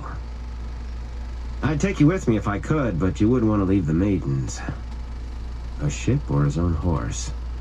And to where? That was the question. He could reach Tyr quicker on a fast river ship than on Pips. If he was fool enough to make that choice. If he had any choice. Melindra's mouth tightened briefly. To his surprise, it was not over his leaving her. So you slip back into Randall Thor's shadow. You have gained much honor of your own, among the Aiel as well as the Wetlanders. Your honor, not honor reflected from the Karakai. He can keep his honor and take it to Caemlyn or the Pit of Doom for all I care. Don't you worry. I'll find plenty of honor. I'll write you all about it. From Tyr. Tyr?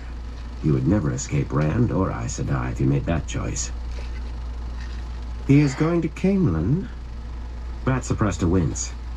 He was not supposed to say anything about that. Whatever he decided about the rest, he could do that much.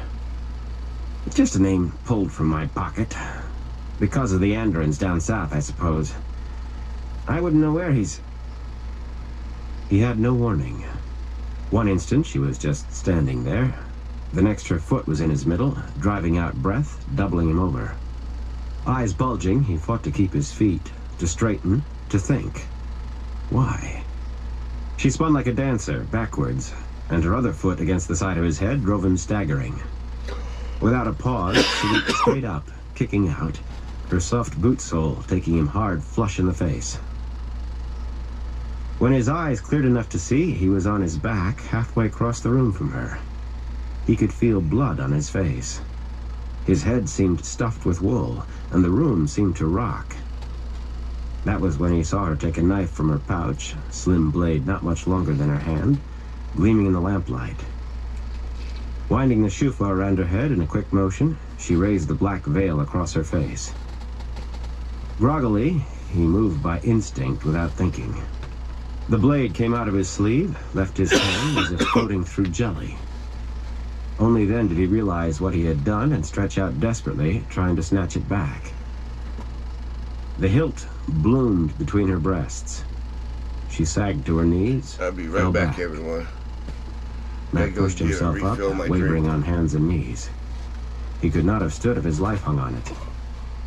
But he crawled to her, muttering wildly, "Why? Why?" He jerked her veil aside, and those clear blue eyes focused on him. She even smiled. He did not look at the knife hilt. His knife hilt.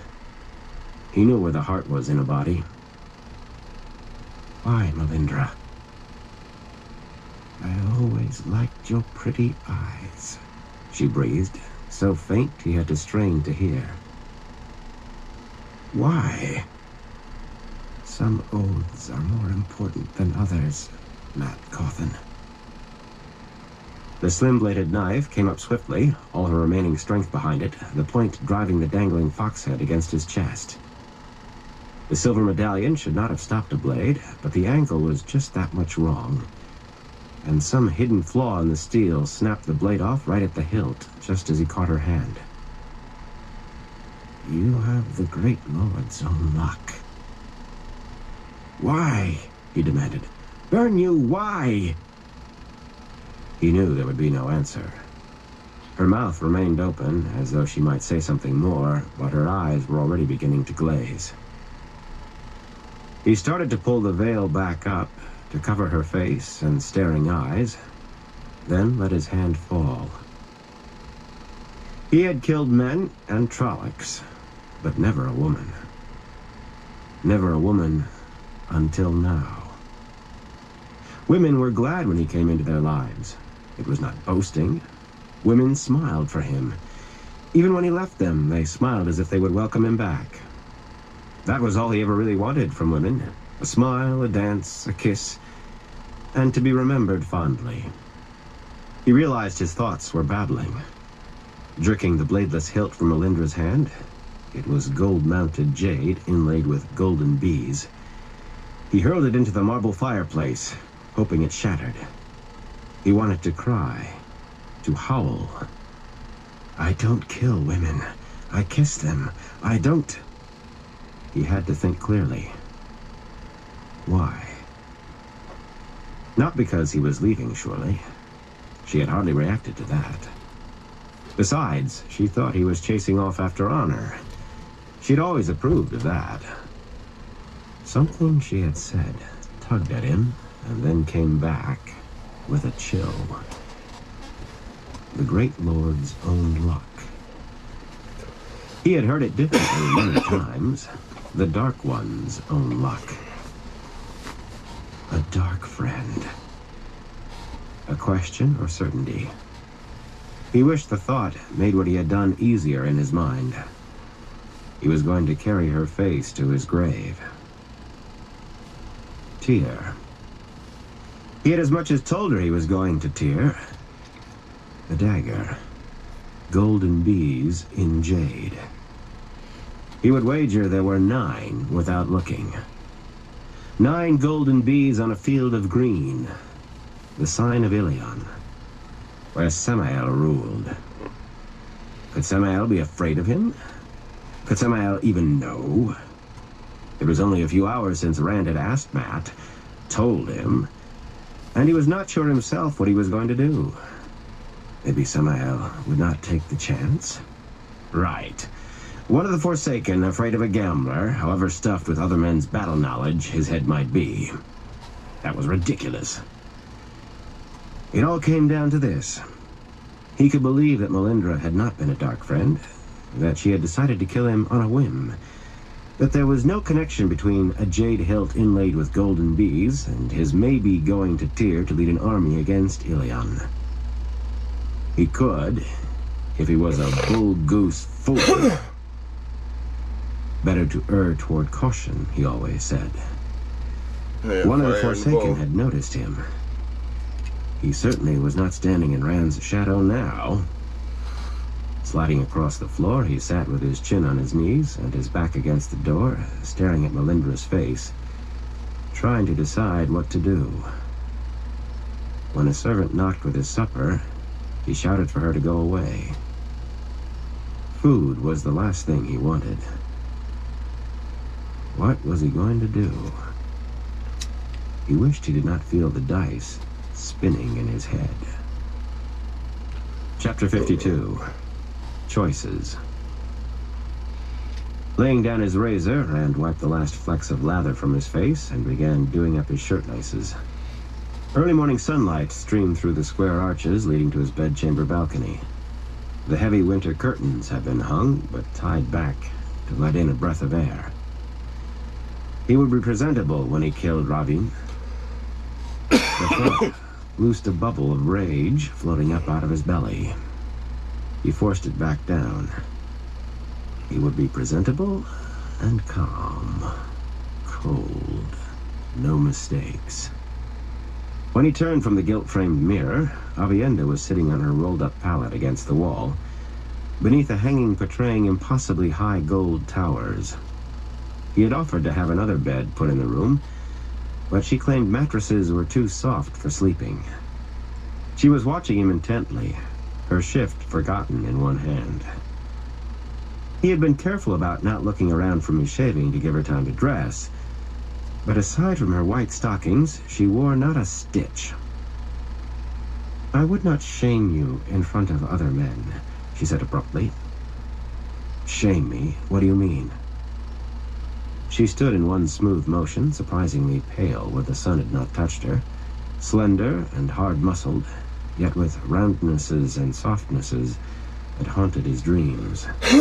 This was the first time he had allowed himself to look at her openly when she flaunted herself, but she did not seem aware of it. Those big blue-green eyes were fixed on his. "I did not ask Sulan to include Inala, or Samara, or Lamel that first day. Nor did I ask them to watch you, or to do anything if you faltered. That was only their own concern. You just let me think they would try to carry me off like a babe if I wavered. A fine distinction." His wry tone flew right past her. "It made you take care when you needed to." "I see," he said dryly. "Well, I thank you for the promise not to shame me, in any case." She smiled. "I did not say that, Randalthor. I said, not in front of other men. If you require it, for your own good." Her smile deepened. "Do you mean to come like that?" He gestured irritably, taking her in from head to toe. She had never shown the slightest embarrassment at being naked in front of him. Far from it. But she glanced down at herself, then at him looking at her, and her face reddened.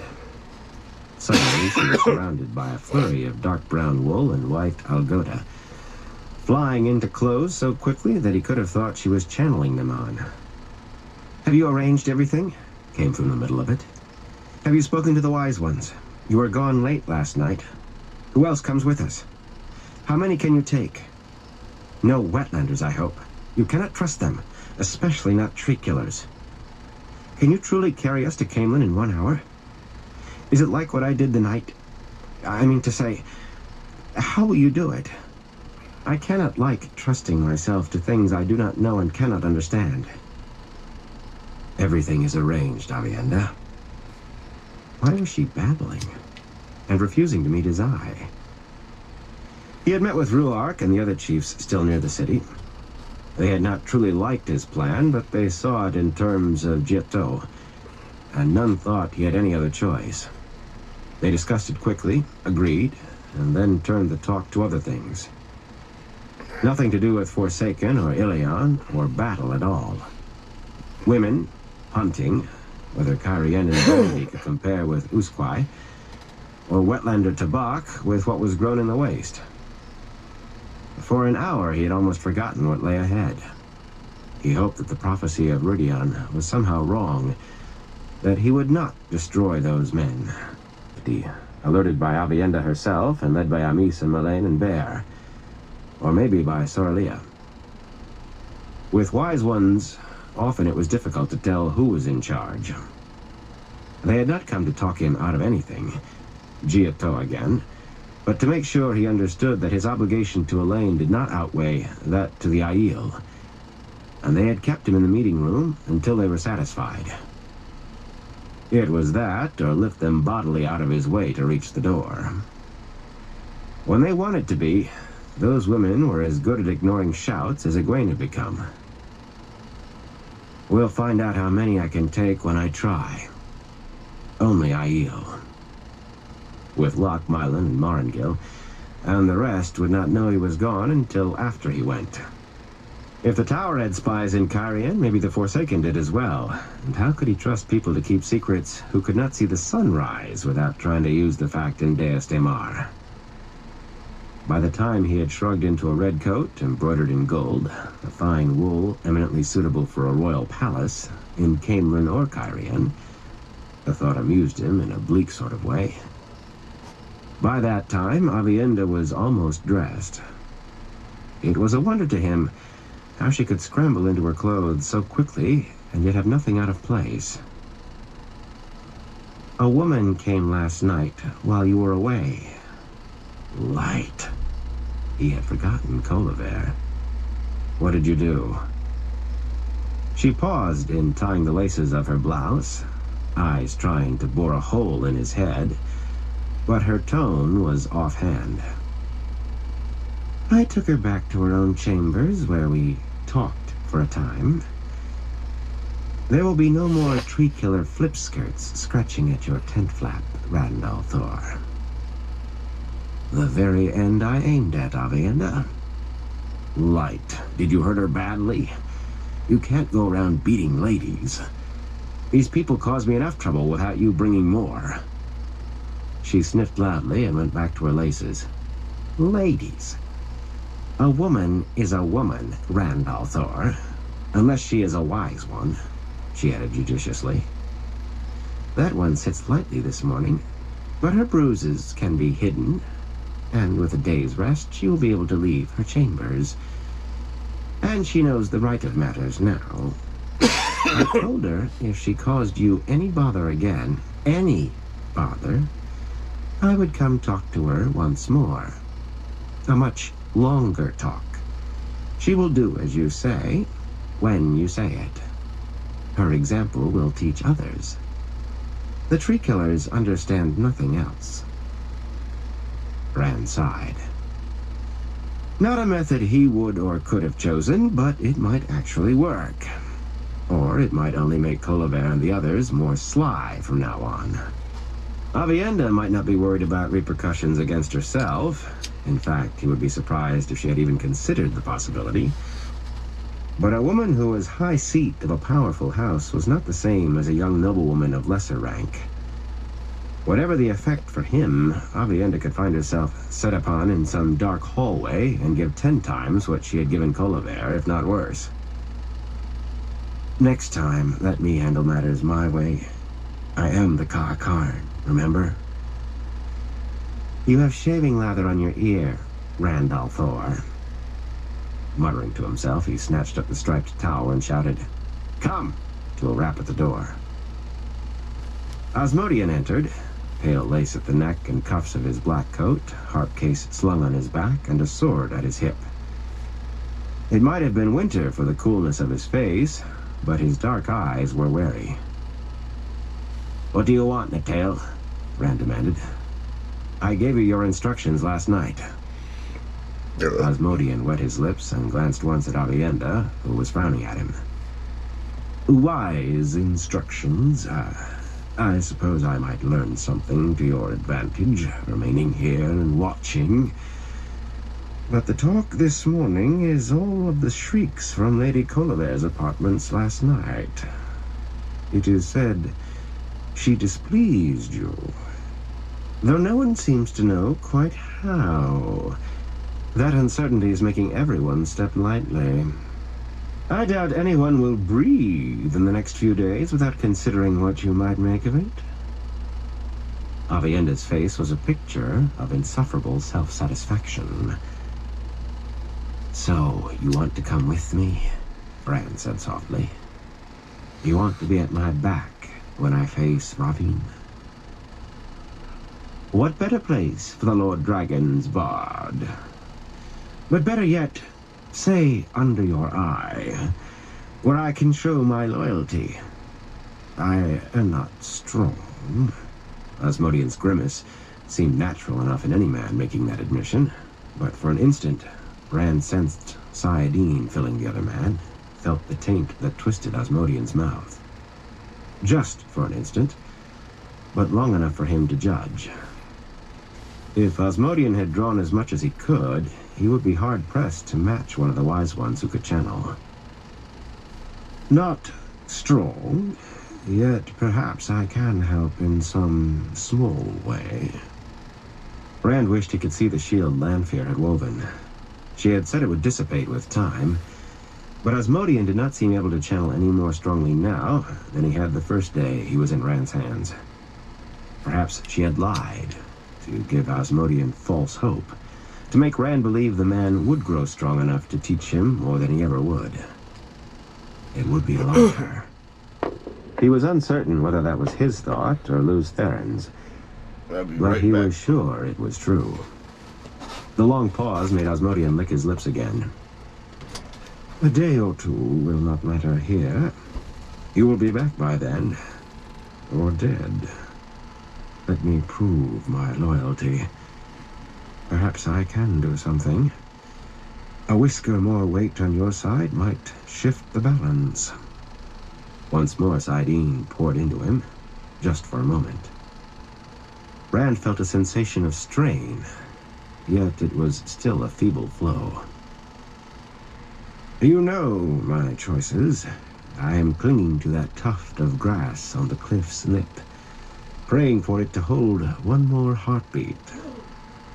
If you fail, I am worse than dead. I must see you win and live. Suddenly eyeing Aviendha, he seemed to realize he might have said too much. His laugh was a hollow sound. Else, how can I compose the songs of the Lord Dragon's glory? A bard must have something to work with. The heat never touched Asmodean. A trick of the mind, he claimed, not the power. But beads of sweat oozed down his forehead now. Under his eyes, or left behind. Perhaps to run looking for a hiding place when he began wondering what was happening in Caemlyn. Asmodean would be the man he was until he died and was reborn. And perhaps even after. Under my eyes, Rand said quietly. And if I even suspect that where that whisker falls might displease me, I put my trust in the Lord Dragon's mercy, Asmodean murmured, bowing. With the Lord Dragon's permission, I will wait outside.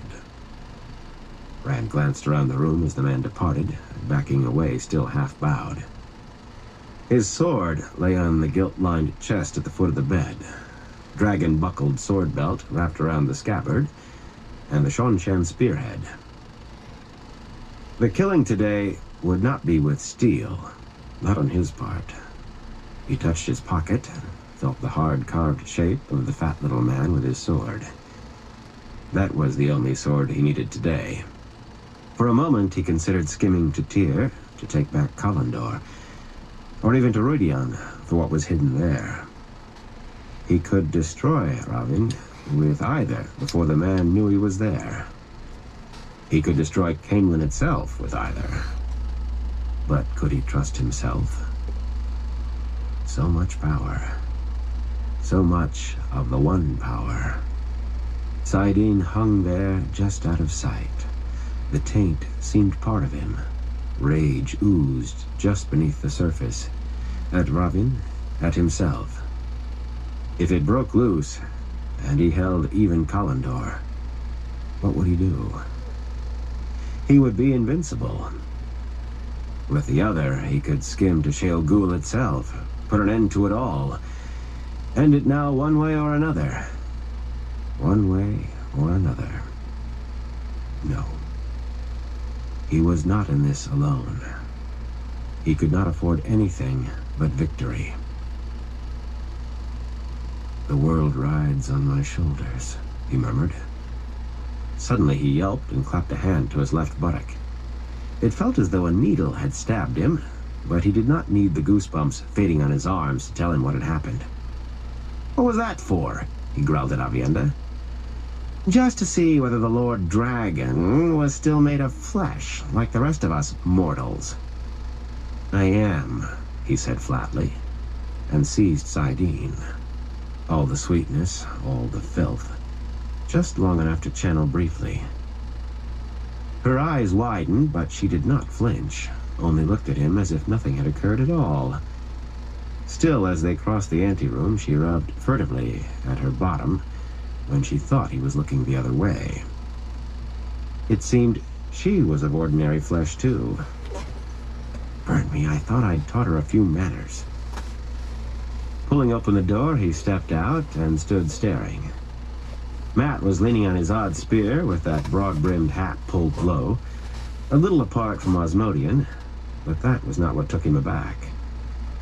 There were no maidens. He should have known something was wrong when Osmodian came in unannounced. Aviendha was looking around in amazement, as if she expected to find them behind one of the tapestries. "Melindra tried to kill me last night," Matt said, and Rand stopped thinking about maidens. "One minute we were talking, the next she was trying to kick my head off." Matt told the story in short sentences. The dagger with the golden bees. His conclusions. He closed his eyes when he told how he had ended it. A simple Stark. "I killed her," and opened them again quickly, as if he saw something behind his eyelids he did not care to see. "I'm sorry you had to do that," Rand said quietly, and Matt gave a bleak shrug. "Better her than me, I suppose. She was a dark friend."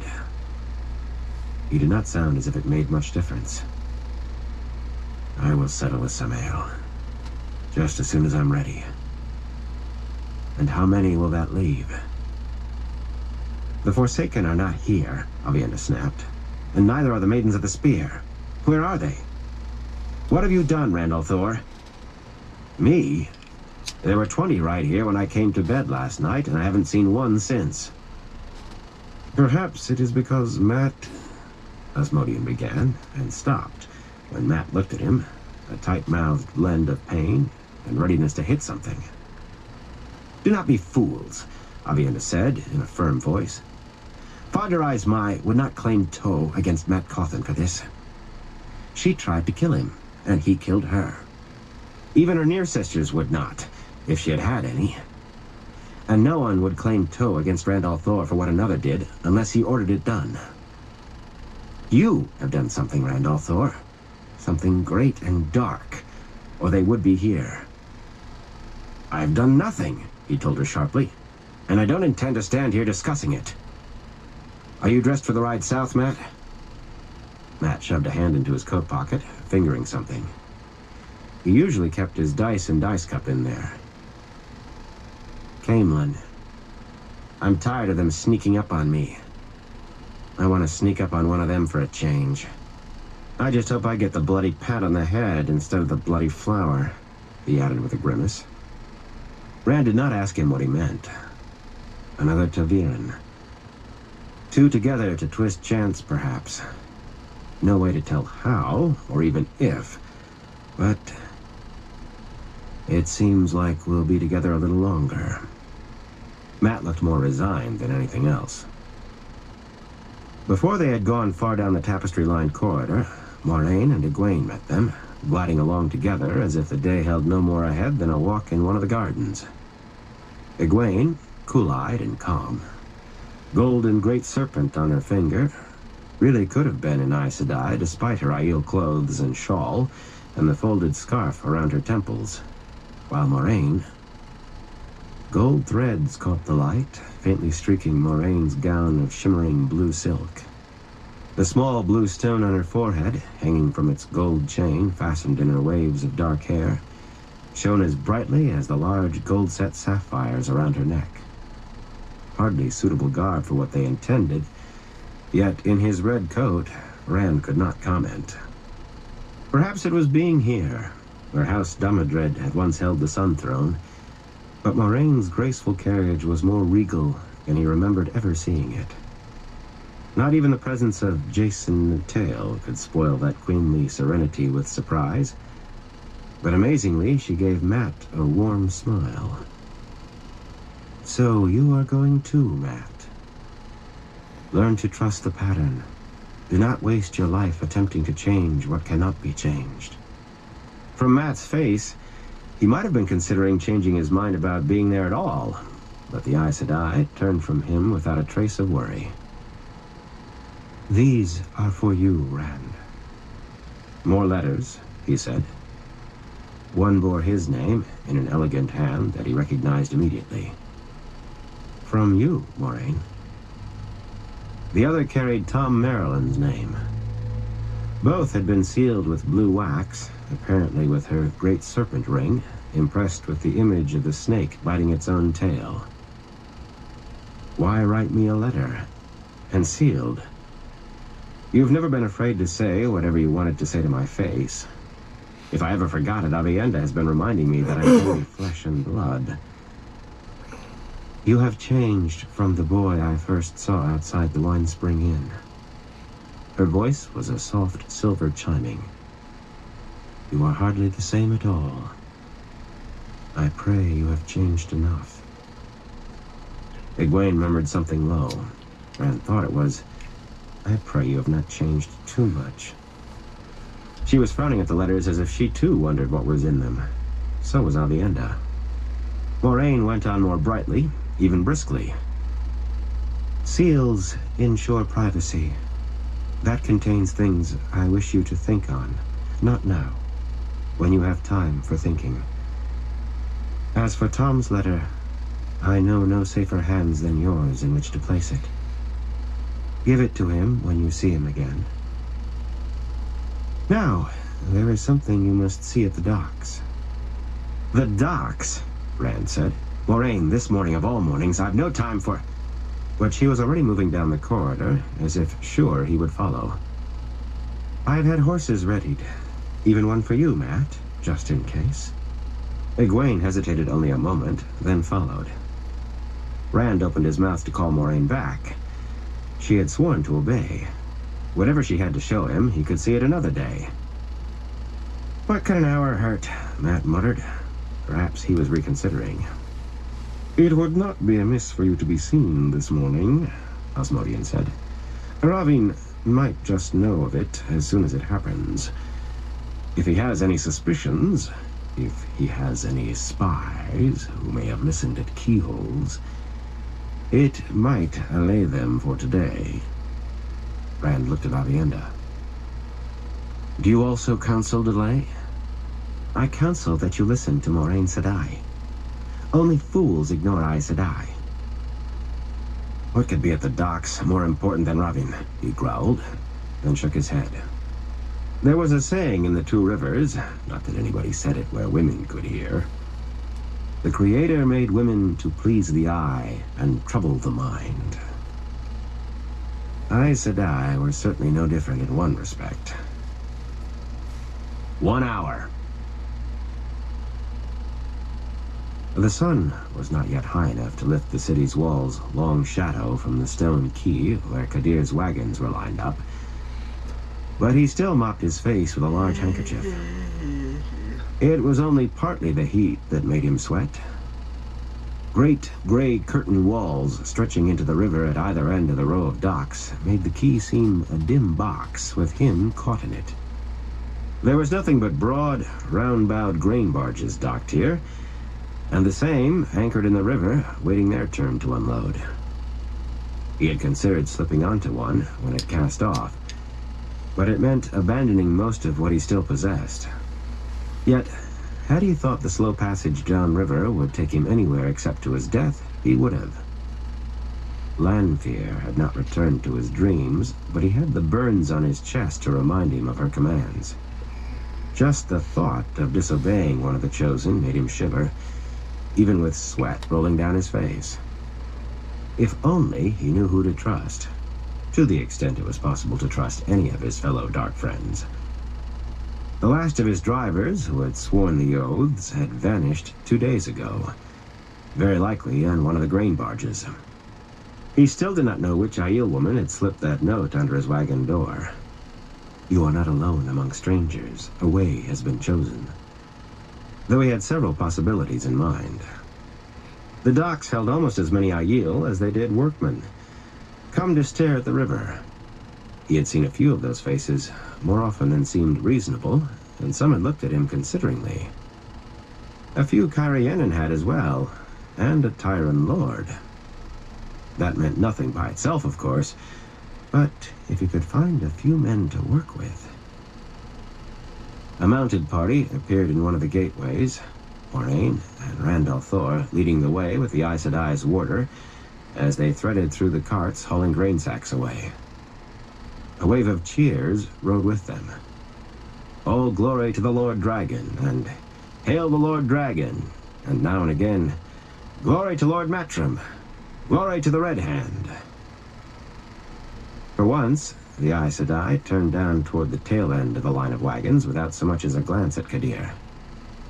He was just as glad, even if she had not been Aes Sedai, even if she had not looked at him as if she knew every black corner of his mind. He would as soon not have looked too closely at some of the things she had filled his wagons with. Yesterday evening, she had made him strip the canvas off that oddly twisted redstone door frame in the wagon just behind his. She seemed to take a perverse delight in making him help her himself with whatever she wanted to study. He would have covered the thing up again if he could bear to go near it, or could make any of his drivers do so. Right back. None with him now had seen Herod fall half through it in Rhuidean and half disappear. Herod had been the first to run away once they cleared the Jangai. The man had not been entirely right in his head after the warder hauled him back. But they could look at it, see the way the corners did not meet properly, how you could not follow it around with your eyes without blinking and growing dizzy. Kadir ignored the first three riders as much as the Aes Sedai had ignored him. And Mat Cauthon almost as much. The man was wearing his hat. He had never been able to find a replacement. The Aiel wench, Avienda, rode up behind the young Aes Sedai's saddle, both with their skirts pushed up to show their legs. If he needed any confirmation that the Aiel woman was bedding al'Thor, he only had to see the way she looked at him. A woman who had taken a man to her bed always looked at him with that light of ownership in her eyes after. More importantly, Natael was with them.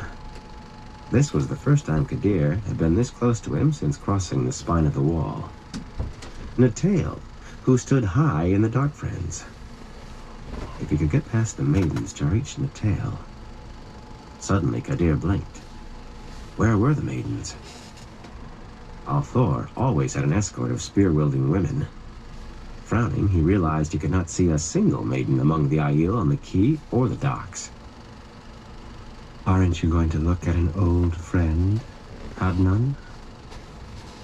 That melodious voice jerked Kadir around, gaping at a hatchet-nosed face, dark eyes almost hidden by rolls of fat.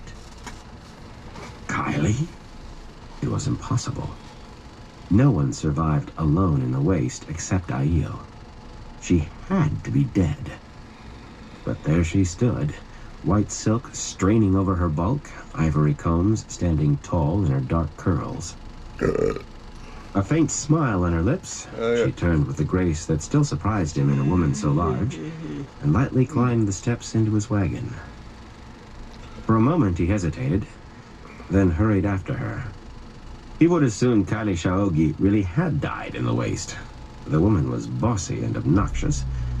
She need not think she was getting a penny of the little he had managed to salvage. There's still some in there, dude. But she stood as high as Jason Natael. Perhaps she would answer a few questions. At the least, he would have someone to work with. At the worst, someone to put blame on. Power went with standing high, but so did blame for the failures of those beneath you. More than once he had fed his superiors to those still higher up in order to cover himself. Carefully closing the door, he turned, and would have screamed if his throat had not clenched too tight for sound. The woman who stood there wore white silk, but she was not fat. She was the most beautiful woman he had ever seen. Eyes like dark, bottomless mountain pools, woven silver belting her narrow waist, silver crescents in her shimmering black hair. Kadir knew that face from his dreams. His knees thudding to the floor, took breath loose. "Great mistress," he said hoarsely. "How may I serve?" Lanfear might have been looking at an insect, one she might crush beneath her slipper, or might not. "By showing your obedience to my commands. I have been too busy to watch Rand al'Thor myself. Tell me what he has done, aside from conquering Carian. What he plans to do." "It is difficult, great mistress. One such as myself cannot come close to such as he." An insect, those cool eyes said, allowed to live so long as it was useful. Kadir racked his brain for everything he had seen or heard or imagined. "He is sending Aiel south in huge numbers, great mistress, though I do not know why. The Tyrans and Carianen do not seem to notice, but I don't think they can tell one Aiel from another. Neither could he. He would not dare lie to her, but if she thought he was more use than he did... He has founded a school of some sort, a city palace that belonged to a house with no survivors." At first, there was no way to tell whether she liked what she was That hearing. was a rough one there. But as he went on, her face began to darken. "What is it you want me to see, Moraine?" Rand said impatiently, tying Jadin's reins to one leg and the wagon in line. She was standing on tiptoe to peer over the side of the wagon bed at a pair of casks that seemed familiar. Unless he was mistaken, they held the two Quendiar seals, packed in wool for protection now that they were no longer unbreakable. He felt the Dark One's taint strongly here. It almost seemed to come from the casks, a faint miasma as from something rotting in a hidden place. "It will be safe here," Moraine murmured. Lifting her skirts gracefully, she started up the line of wagons. Lan heeled her, a half-tame wolf, the cloak hanging down his back, all disturbing ripples of color and nothingness. Rand glared. "Did she tell you what it was, Egwene?" "Just that you had to see something. That you had to come here anyway." "You must trust Aes Sedai," Aviendha said, almost as levelly, but with a hint of doubt. Matt snorted. "Well, I mean to find out now. Natail, go tell Bale I'll be with him in..." At the other end of the line, the side of Kadir's wagon exploded. Splinters scything down Aiel and townsfolk. Rand knew. He did not need goosebumps prickling his skin to know. He raced toward the wagon, after Moraine and Lan. Time seemed to slow. Everything happening at once, as if the air were jelly clinging to each moment. Lanfear stepped out into stunned silence except for the moans and screams of the injured. Something limp and pale and red-streaked hanging from her hand, dragging behind her as she walked down invisible steps. Her face was a mask of carved ice. "He told me, Lews Therin," she almost screamed, flinging the pale thing into the air. Something caught it, inflated it for a moment into a bloody, transparent statue of Hadnan Kadir. His skin removed whole. The figure collapsed and fell as Lanfear's voice rose to a screech. "You let another woman touch you! Again!" Moments clinging, all happening at once. Before Lanfear reached the stones of the quay, Moraine lifted her skirts higher and began running straight toward her. Quick as she was, Lan was quicker, ignoring her shout of, "No, Lan!" Sword coming out, long legs carried him ahead of her, color-shifting cloak waving behind as he charged. Suddenly he seemed to run into an invisible stone wall, bounce back, try to stagger forward again. One step, and as if a giant hand had smashed him aside, he flew 10 paces through the air, crashing to the stones. While he was in midair, Moraine jerked forward, feet skidding along the pavement, until she was face to face with Lanfear. It was only for a moment.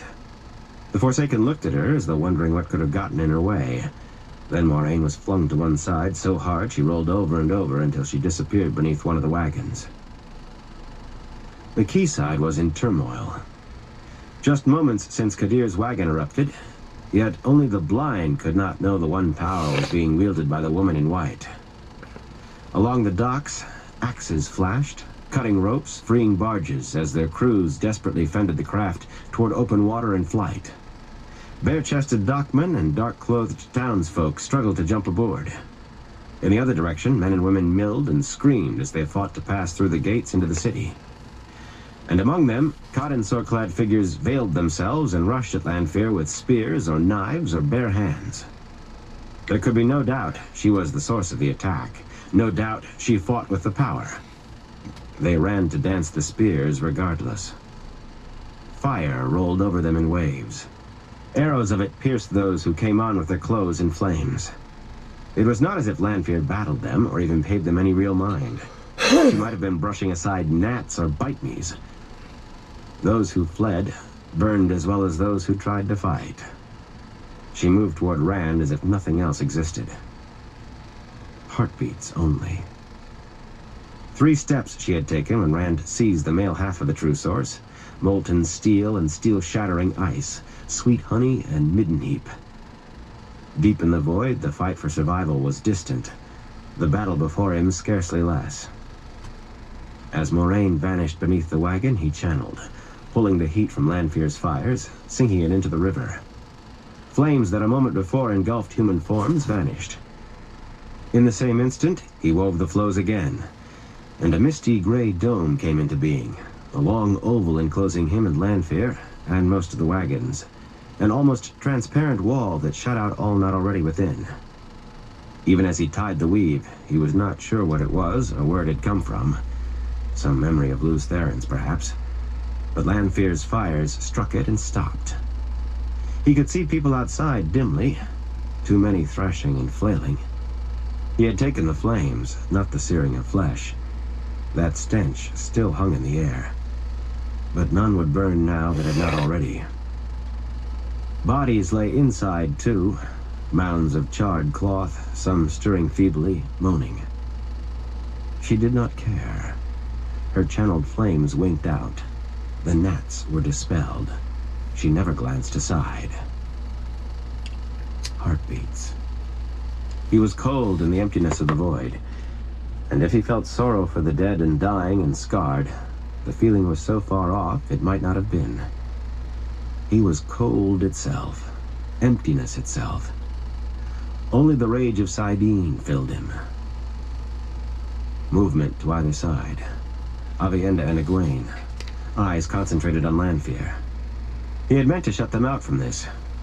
They must have raced with him. Mat and Osmodian. Outside, the wall missed the final few wagons. In icy calm, he channeled air to snare Lanfear. Egwene and Aviendha could shield her while he distracted her. Something severed his flows. They snapped back so hard that he grunted. "One of them?" Lanfear snarled. "Which is Aviendha?" Egwene threw her head back and wailed, eyes bulging, the world's agony shrieking from her mouth. "Which?" Aviendha rose on tiptoes, shuddering, howls chasing Egwene's as they climbed higher and higher. The thought was suddenly there in the emptiness. Spirit woven so, with fire and earth. There. Rand felt something being cut, something he could not see, and Egwene collapsed in a motionless heap. Aviendha to hands and knees, head down and swaying. Lanfear staggered, her eyes going from the women to him, dark pools of black fire. "You are mine, Lews Therin. Mine!" "No!" Rand's voice seemed to come to his ears down a mile-long tunnel. Distract her from the girls. He kept moving forward, but did not look back. "I was never yours, Mirren. I will always belong to Ilyena." The void quivered with sorrow and loss, and with desperation as he fought something besides the scouring of Saidin. For a moment, he hung balanced. "I am Rand al'Thor, and Ilyena, ever and always my heart." balanced on a razor edge. I am Randall Thor. Other thoughts tried to well up, a fountain of them. Of Ilyena, of Mirren, of what he could do to defeat her. He forced them down, even the last. If he came down on the wrong side... I am Randall Thor. Your name is Lanfear, and I'll die before I love one of the Forsaken. Something that might have been anguish crossed her face. Then it was a marble mask once more. But you are not mine, she said coldly. Then you are dead. Agony in his chest, as if his heart was about to explode. In his head, white-hot nails driving into his brain. Pain so strong that inside the void he wanted to scream. Death was there, and he knew it. Frantically, even in the void frantic, emptiness shimmered, dwindled. He wove fire and spirit and earth, flailing it wildly. His heart was no longer beating. Fingers of dark pain crushing the void. Gray veil falling over his eyes. He felt his weave slice raggedly through hers. The burn of breath in empty lungs, lurch of heart beginning to pump again. He could see again. Silver and black flecks floated between him and a stone-faced Lanfear, still catching her balance from the rebound of her flows. The pain was there in head and chest like wounds, but the void firmed, and bodily pain was remote. Well that it was distant, for he had no time to recover. Forcing himself to move forward, he struck at her with air, a club to knock her senseless. She slashed the weave, and he struck again, each time that she sliced through his last weave. A furious rain of blows she somehow saw and countered, always moving closer. If he could keep her occupied for a moment more, if one of those invisible cudgels landed on her head, if he could get close enough to strike her with his fist... Unconscious, she would be as helpless as anyone else. Suddenly, she seemed to realize what he was doing. Still blocking his blows as easily as if she could see every one, she danced backwards until her shoulders hit the wagon behind her. And she smiled like winter's heart. You will die slowly, and beg me to let you love me before you die, she said. It was not at him directly that she struck this time. It was at his link to Saidin. Panic rang the void like a gong at the first knife-sharp touch, the power diminishing as it slid deeper between him and the source. With spirit and fire and earth, he cut at the knife blade. He knew where to find it. He knew where his link was, could feel that first nick. Her attempted shield vanished, reappeared, returned as fast as he could cut it, but always with that momentary ebbing of Saidin. Moments when it almost failed, leaving his counterstroke barely enough to foil her attack. Handling 2 weaves at once should have been easy. He could handle 10 or more. But not when one was a desperate defense against something he could not know was there until it was almost too late.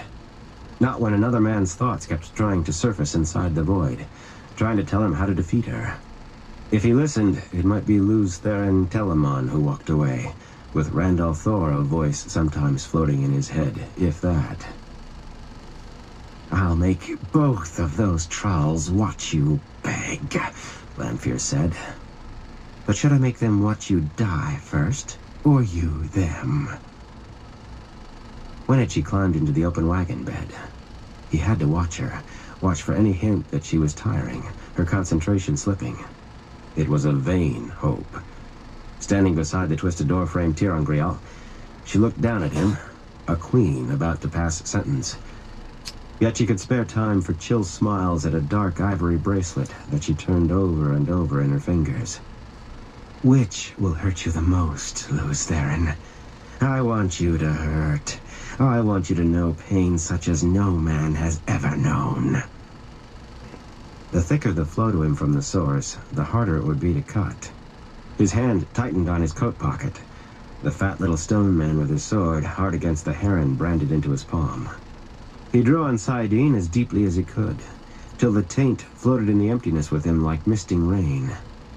Pain, Luz Theron. And there was pain. The world swallowed in agony. Not heart or head this time, but everywhere. Every part of him. Hot needles stabbing into the void. He almost thought he could hear a quenching hiss at each thrust. And each came deeper than the last. Her attempts to shield him did not slow. They came faster, stronger. He could not believe she was so strong. Clinging to the void, to searing, freezing Saidin, he defended himself wildly. He could end it, finish her. He could call down lightning, or wrap her in the fire she herself had used to kill. Images darted through the pain. A woman in a dark merchant's dress, toppling from her horse, the fire-red sword light in his hands. She had come to kill him, with a fistful of other dark friends. Matt's bleak eyes. I killed her. A golden-haired woman lying in a ruined hallway where, it seemed, the very walls had melted and flowed. Ilyena, forgive me! It was a despairing cry. He could end it, only he could not. He was going to die. Perhaps the world would die. But he could not make himself kill another woman. Somehow it seemed the richest joke the world had ever seen. Wiping the blood from her mouth, Moiraine crawled out from beneath the tail of the wagon and rose unsteadily to her feet, the sound of a man's laughter in her ears. In spite of herself, her eyes darted, searching for Lan, found him lying almost against the foggy gray wall of the dome that stretched overhead. He twitched, perhaps trying to find strength to rise, perhaps dying. She forced him out of her mind. He had saved her life so many times that by rights it should have belonged to him, but she had long since done what she could to see that he survived his lone war with the Shadow. Now he must live or die without her. It was Rand laughing, on his knees on the stones of the quay, laughing with tears streaming down a face twisted like a man being put to the question. Moiraine felt a chill. If the madness had him, it was beyond her. She could only do what she could do, what she must do. The sight of Lanfear hit her like a blow. Not surprise, but the shock of seeing what had been in her dreams so often since Rhuidean. Lanfear standing on the wagon bed, blazing bright as the sun with saidar, framed by the twisted red stone ter'angreal as she stared down at Rand, a pitiless smile on her lips. She was turning a bracelet in her hands. An angreal, unless Rand had his own angreal, she should be able to crush him with that. Either he did, or Lanfear was toying with him. It did not matter. Moiraine did not like that circle of carved, age-dark ivory. At first glance it seemed to be an acrobat, bending backwards to grip his ankles. Only a closer look would show that his wrists and ankles were bound together. She did not like it, but she had brought it out of Rhuidean. Yesterday she had taken the bracelet from a sack of odds and ends and left it lying there at the foot of the doorframe. Moiraine was slight, a small woman. Her weight did not disturb the wagon at all as she pulled herself up. She winced as her dress caught on a splinter and tore, but Lanfear did not look around. The woman had dealt with every threat except Rand. He was the only corner of the world she acknowledged in the least right then. Suppressing a small bubble of hope, she could not allow herself that luxury. Moiraine balanced upright a moment on the wagon tail, then embraced the true source and leaped at Lanfear. The Forsaken had an instant's warning, enough to turn before Moiraine struck her, clawing the bracelet away. Face to face, they toppled through the doorframe ter'angreal. White light swallowed everything. Chapter 53. Fading Words. In the depths of a shrinking void, Rand saw Moiraine hurtle seemingly out of nowhere to grapple with Lanfear. The attacks on him ceased as the two women plunged through the doorframe ter'angreal in a flash of white light that did not end. It filled the subtly twisted redstone rectangle as though trying to flood through and striking some invisible barrier. Lightnings arched silver and blue around the ter'angreal, more and more violently. Rasping buzzes crackled through the air. Rand staggered to his feet. The pain was not gone really, but the pressure was, bringing promise that the pain would go. His eyes could not leave the ter'angreal. Moraine. Her name hung in his head, sliding across the void. Lan lurched by him, fixed on the wagon, leaning as if only by moving forward could he stop from falling.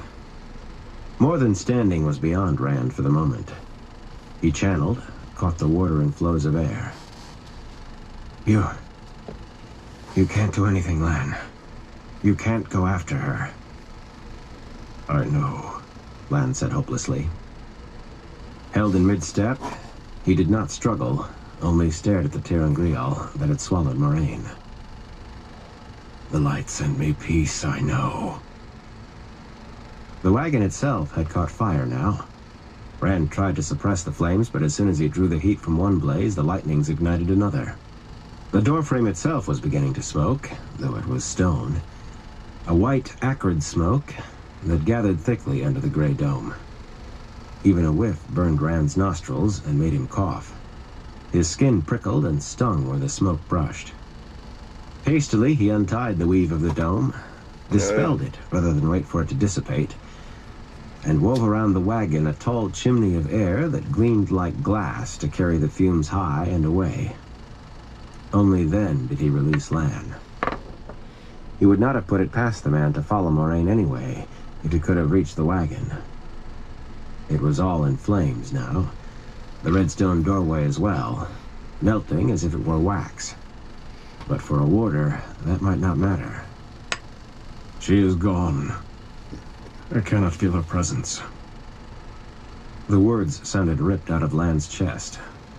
He turned and began walking down the line of wagons without a backward glance. Following the warder with his eyes, Rand saw Aviendha on her knees, holding Egwene. Releasing Saidin, he began to run down the quay. Physical pain that had been distant crashed home, but he ran, however awkwardly. Asmodean was there too, looking around as if he expected Lanfear to leap out from behind a wagon or a toppled grain cart. And Mat, squatting with his spear propped across his shoulder, fanning Egwene with his hat. Rand skidded to a halt. Is she? I don't know, Mat said miserably. She still breathes. Aviendha sounded uncertain how long that would continue, but Egwene's eyes fluttered open as Amis and Bear pushed roughly past Rand with Melaine and Soralia. The wise ones knelt clustered around the younger women, murmuring to themselves and each other as they examined Egwene. I feel... Egwene began weakly, and stopped to swallow. Her face was bloodless pale. I... hurt. A tear leaked from one eye. Of course you do, Soralia said briskly. That is what happens when you let yourself be caught in a man's schemes. She cannot go with you, Rand al'Thor. Melaine's sun-haired beauty was openly angry, but she was not looking at him. It could have been anger at him, or anger at what had happened. I will be right as well, Water, with a little rest, Egwene whispered. Bear dampened a cloth from a water skin and laid it across Egwene's forehead. You will be right with a great deal of rest. I fear you will not be meeting Nynaeve and Elayne tonight. You will not go near till Eärien-Riad for some days, until you are stronger again. Do not give me that stubborn look, girl. We will watch your dreams to make sure if need be, and give your care to Soralia if you so much as think of disobeying. You will not disobey me more than once, Aes Sedai or not, Soralia said, but with a touch of sympathy at odds with her leathery-faced grimness. Frustration was plain in Egwene's face. I, at least, am well enough to do what must be done, Aviendha said. In truth, she looked not much less haggard than Egwene, but she managed a defiant stare at Rand, plainly expecting argument. Her defiance faded somewhat when she realized the four wise ones were looking at her. I am, she muttered. Of course, Rand said hollowly. I am, she insisted. To him. She carefully avoided meeting the wise one's gaze. Lanfear had me a moment less than she did Egwene. That was enough to make the difference between us. I have told to you, Rand al'Thor. I do not think we would have survived many moments more. She was very strong. Her eyes darted down to the burning wagon. Fierce flames had already reduced it to a shapeless, charred pile inside the glassy chimney. The redstone ter'angreal was no longer visible at all.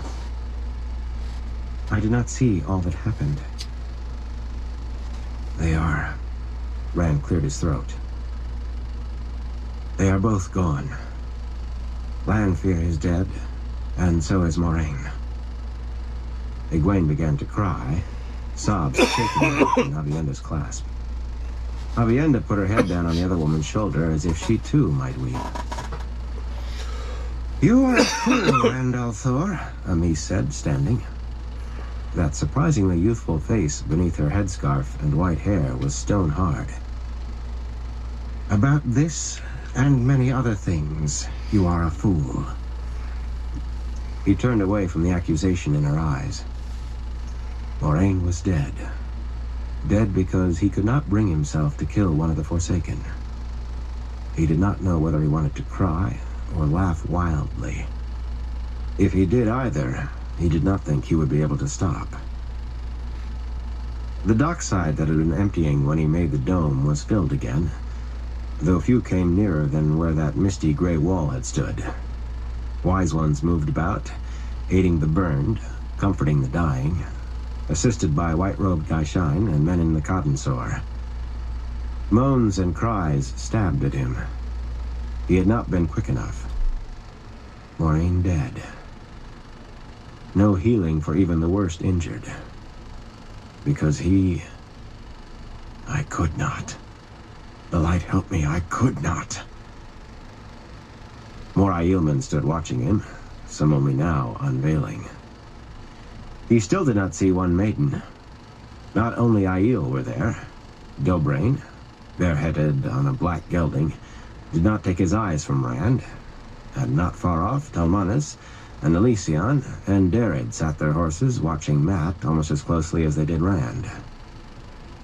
People lined the top of the great city wall, outlined and cast in shadow by the rising sun, and more along the curtain walls.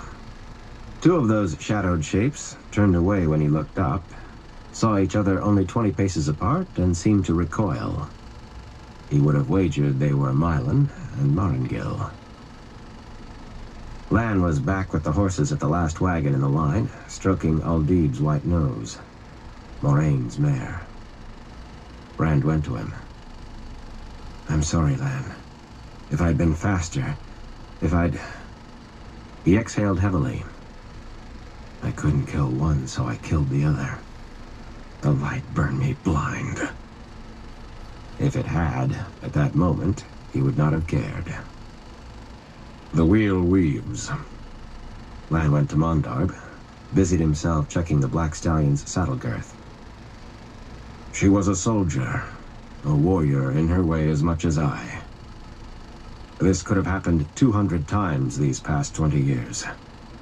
She knew it, and so did I. It was a good day to die. His voice was as hard as it had ever been, but those cold blue eyes were red-rimmed. Still, I'm sorry. I should have... The man would not be comforted by should-haves, and they dug at Rand's soul. I hope you can still be my friend, Lan. After... I value your counsel, and your sword training, and I'll need both in the days to come. I am your friend, Rand, but I cannot stay. Lan swung up into his saddle. Moraine did something to me that has not been done in hundreds of years. Not since the time when Aes Sedai still sometimes bonded a warder, whether he wanted it or not. She altered my bond, so it passed to another when she died. Now I must find that other. Become one of her warders. I am one already. I can feel her faintly, somewhere far to the west. And she can feel me. I must go, Rand. It is part of what Moraine did. She said she would not allow me time to die avenging her. He gripped the reins as if holding Mondarb back, as if holding himself back from digging his spurs in. If you ever see Nynaeve again, tell her. For an instant, that stone face crumpled in anguish. An instant, then it was granite again. He muttered under his breath, but Rand heard. A clean wound heals quickest and pains shortest. Aloud, he said, "Tell her I've found someone else. Green Sisters are sometimes as close to their warders as other women are to husbands. In every way. Tell her I've gone to be a Green Sister's lover, as well as her sword. These things happen. It has been a long time since I've seen her." "I will tell her whatever you say, Lan, but I don't know that she'll believe me." Lan bent from the saddle to catch Rand's shoulder in a hard grip. Rand remembered calling the man a half-tame wolf, but those eyes made a wolf seem a lapdog. "We are alike in many ways, you and I. There is a darkness in us. Darkness, pain, death. They radiate from us. If ever you love a woman, Rand, leave her and let her find another. It will be the best gift you can give her." Straightening, he raised one hand. "Peace favor your sword. Taishar, Manetheren." The ancient salute. True blood of Manetheren. Rand lifted his hand. "Taishar, Malkir." Lan healed Mondarb's flanks, and the stallion leaped forward, scattering Aiel and everyone else from his path, as if to carry the last of the Malkiri wherever he was headed at a gallop the entire way. "The last embrace of the mother welcome you home, Lan," Rand muttered, then shivered. That was part of the funeral service in Shinar, and elsewhere in the borderlands. They were still watching him, the Aiel, the people atop the walls. The tower would know of today, or a version of it, as soon as a pigeon could fly there. If Ravin did have some way of watching as well, all it took was one raven in the city, one rat here along the river. He certainly would not expect anything today. Elida would think him weakened, perhaps more pliable. And Ravin? He realized what he was doing and winced. Stop it. For 1 minute at least, stop and mourn. He did not want all those eyes on him. Aiel fell back before him, almost as readily as they had before Mondarb. The dockmaster's slate-roofed hut was a single windowless stone room lined with shelves full of ledgers and scrolls and papers, lit by 2 lamps on a rough table covered with tax seals and customs stamps. Rand slammed the door behind him to shut out eyes. Moraine dead, Egwene injured, and Lan gone. A high price to pay for Lanfear. "Mourn, burn you," he growled. "She deserved that much. Don't you have any feelings left?" But mostly he felt numb. His body hurt, but under it was deadness. Hunching his shoulders, he stuffed his hands into his pockets and felt Moraine's letters. Slowly, he drew them out. Some things he should think on, she had said. Stuffing Tom's back, he broke the seal on the other. The pages were covered thickly with Moraine's elegant script. "These words will fade within moments after this leaves your hands. A warning attuned to you. So be careful of it. That you are reading this means that events have fallen out at the docks, as I hoped." He stopped, staring, then read on quickly. "Since the first day I reached Rhuidean, I have known. It need not trouble you how. Some secrets belong to others, and I will not betray them. That a day would come in Cairhien when news would arrive of Morghese. I do not know what that would be. If what we heard is true, the light have mercy on her soul. She was willful and stubborn, with the temper of a lioness at times, but for all that, a true, good, and gracious queen. But each time that news led to the docks on the following day. There were 3 branches from the docks, but if you are reading this, I am gone, and so is Lanfear. Rand's hands tightened on the pages. She had known. Known, and still she brought him here. Hurriedly, he smoothed out the crumpled paper. The other 2 paths were much worse. Down one, Lanfear killed you. Down the other, she carried you away. And when next we saw you, you called yourself Luz Theron Telamon, and were her devoted lover. I hope that Egwene and Aviendha have survived unharmed. You see, I do not know what happens in the world after, except perhaps for one small thing which does not concern you. I could not tell you, for the same reason I could not tell Lan. Even given the choices, I could not be sure which you would pick. Men of the 2 rivers, it seems, retain much of storied Manetheren in them, traits shared with men of the borderlands. It is said that a borderlander will take a dagger's wound to avoid harm to a woman and count it fair trade.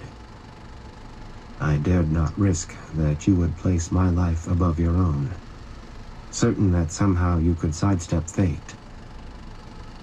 Not a risk, I fear, but a foolish certainty, as today has surely proved. My choice, Moraine, he muttered. It was my choice.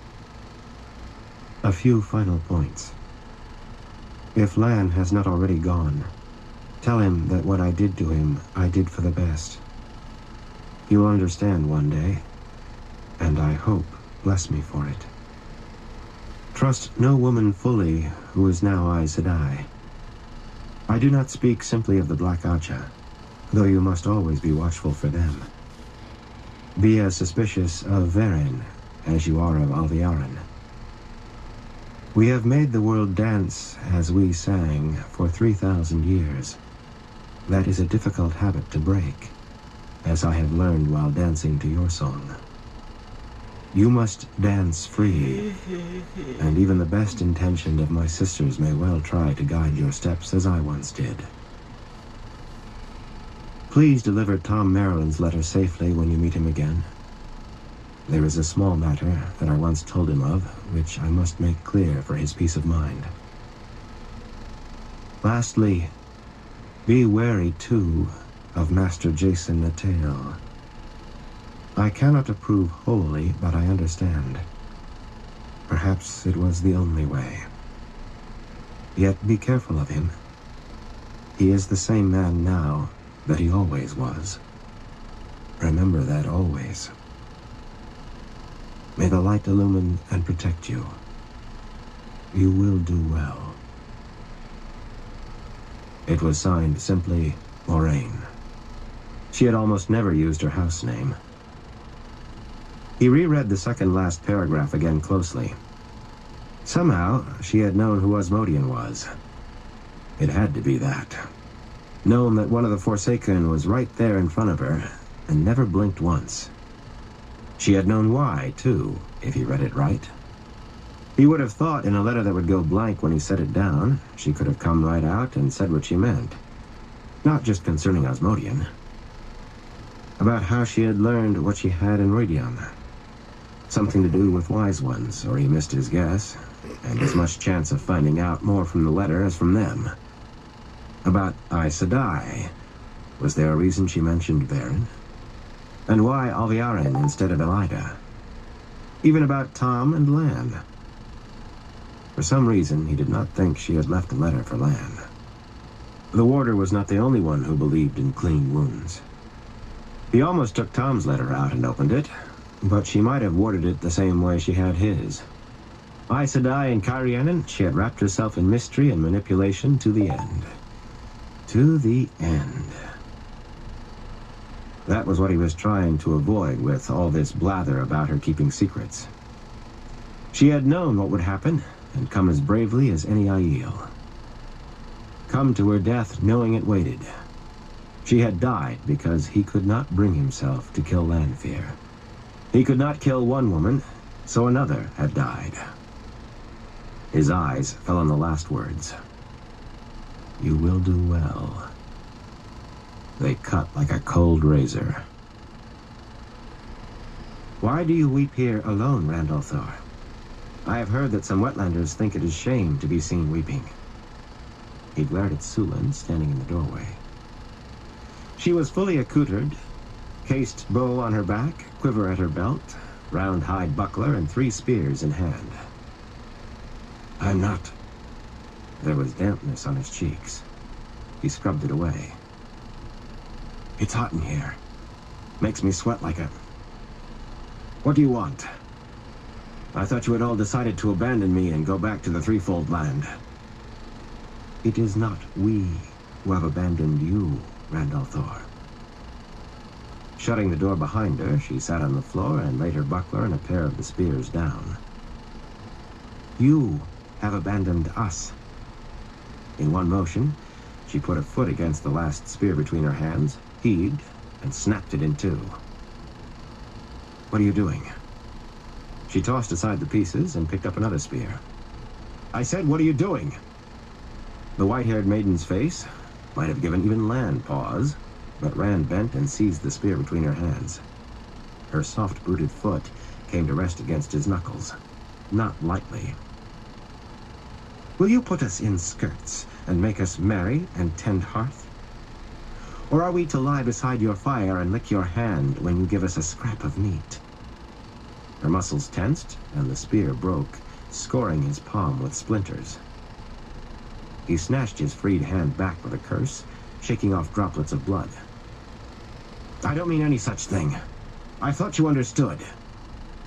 She took up the last spear, set her foot, and he channeled, weaving air to hold her as she was.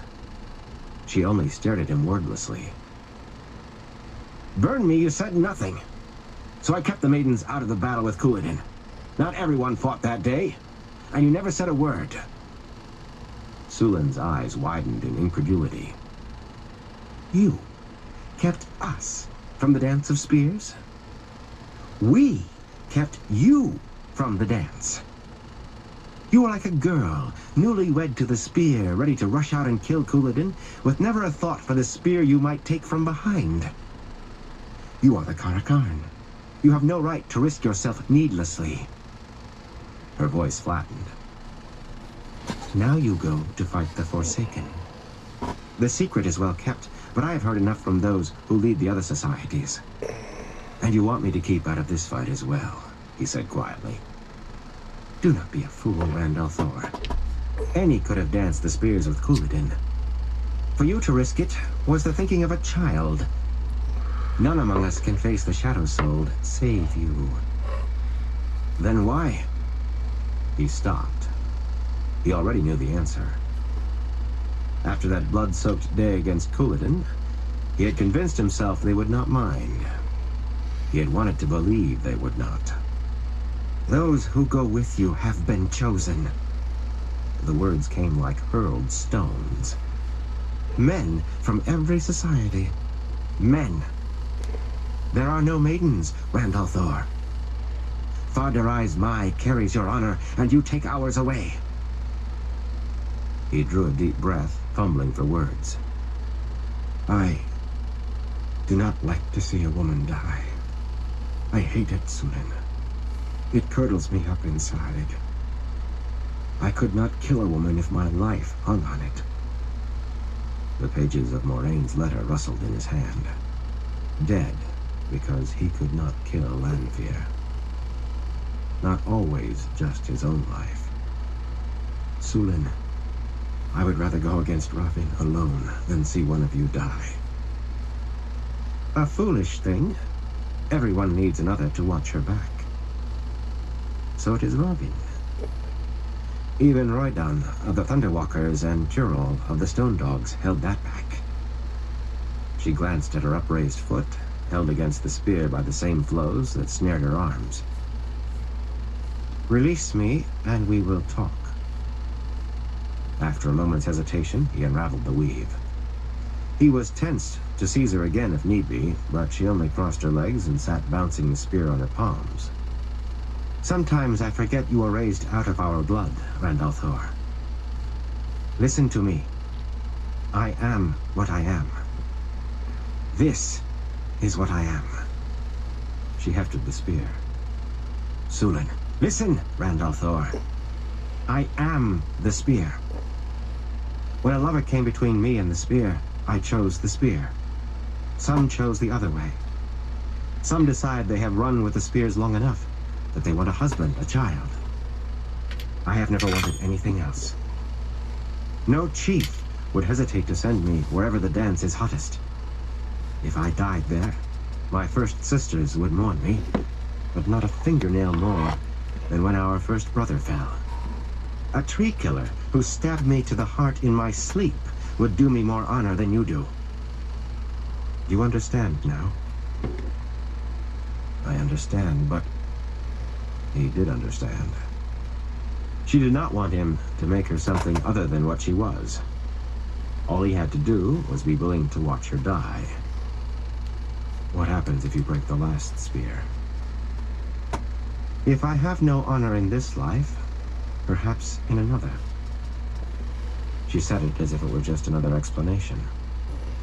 It took him a moment to comprehend. All he had to do was be willing to watch her die. You don't leave me any choices, do you? No more than Lorraine had. There are always choices, Randalthor. You have a choice, and I have one. Giotto allows no other.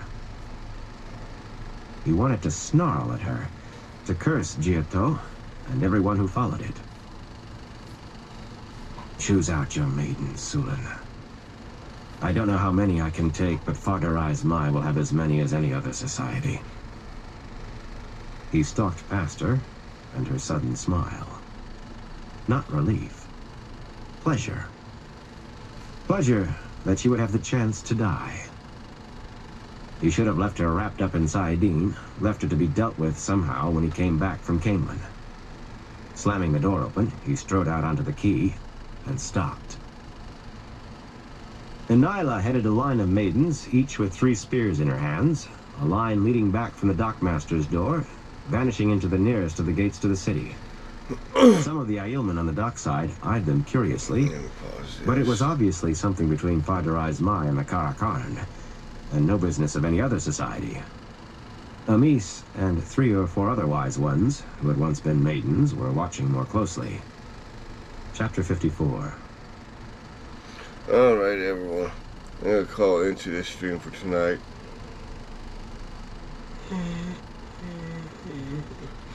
Well, I want to thank everyone for stopping by and everyone who continues to stop by. I appreciate all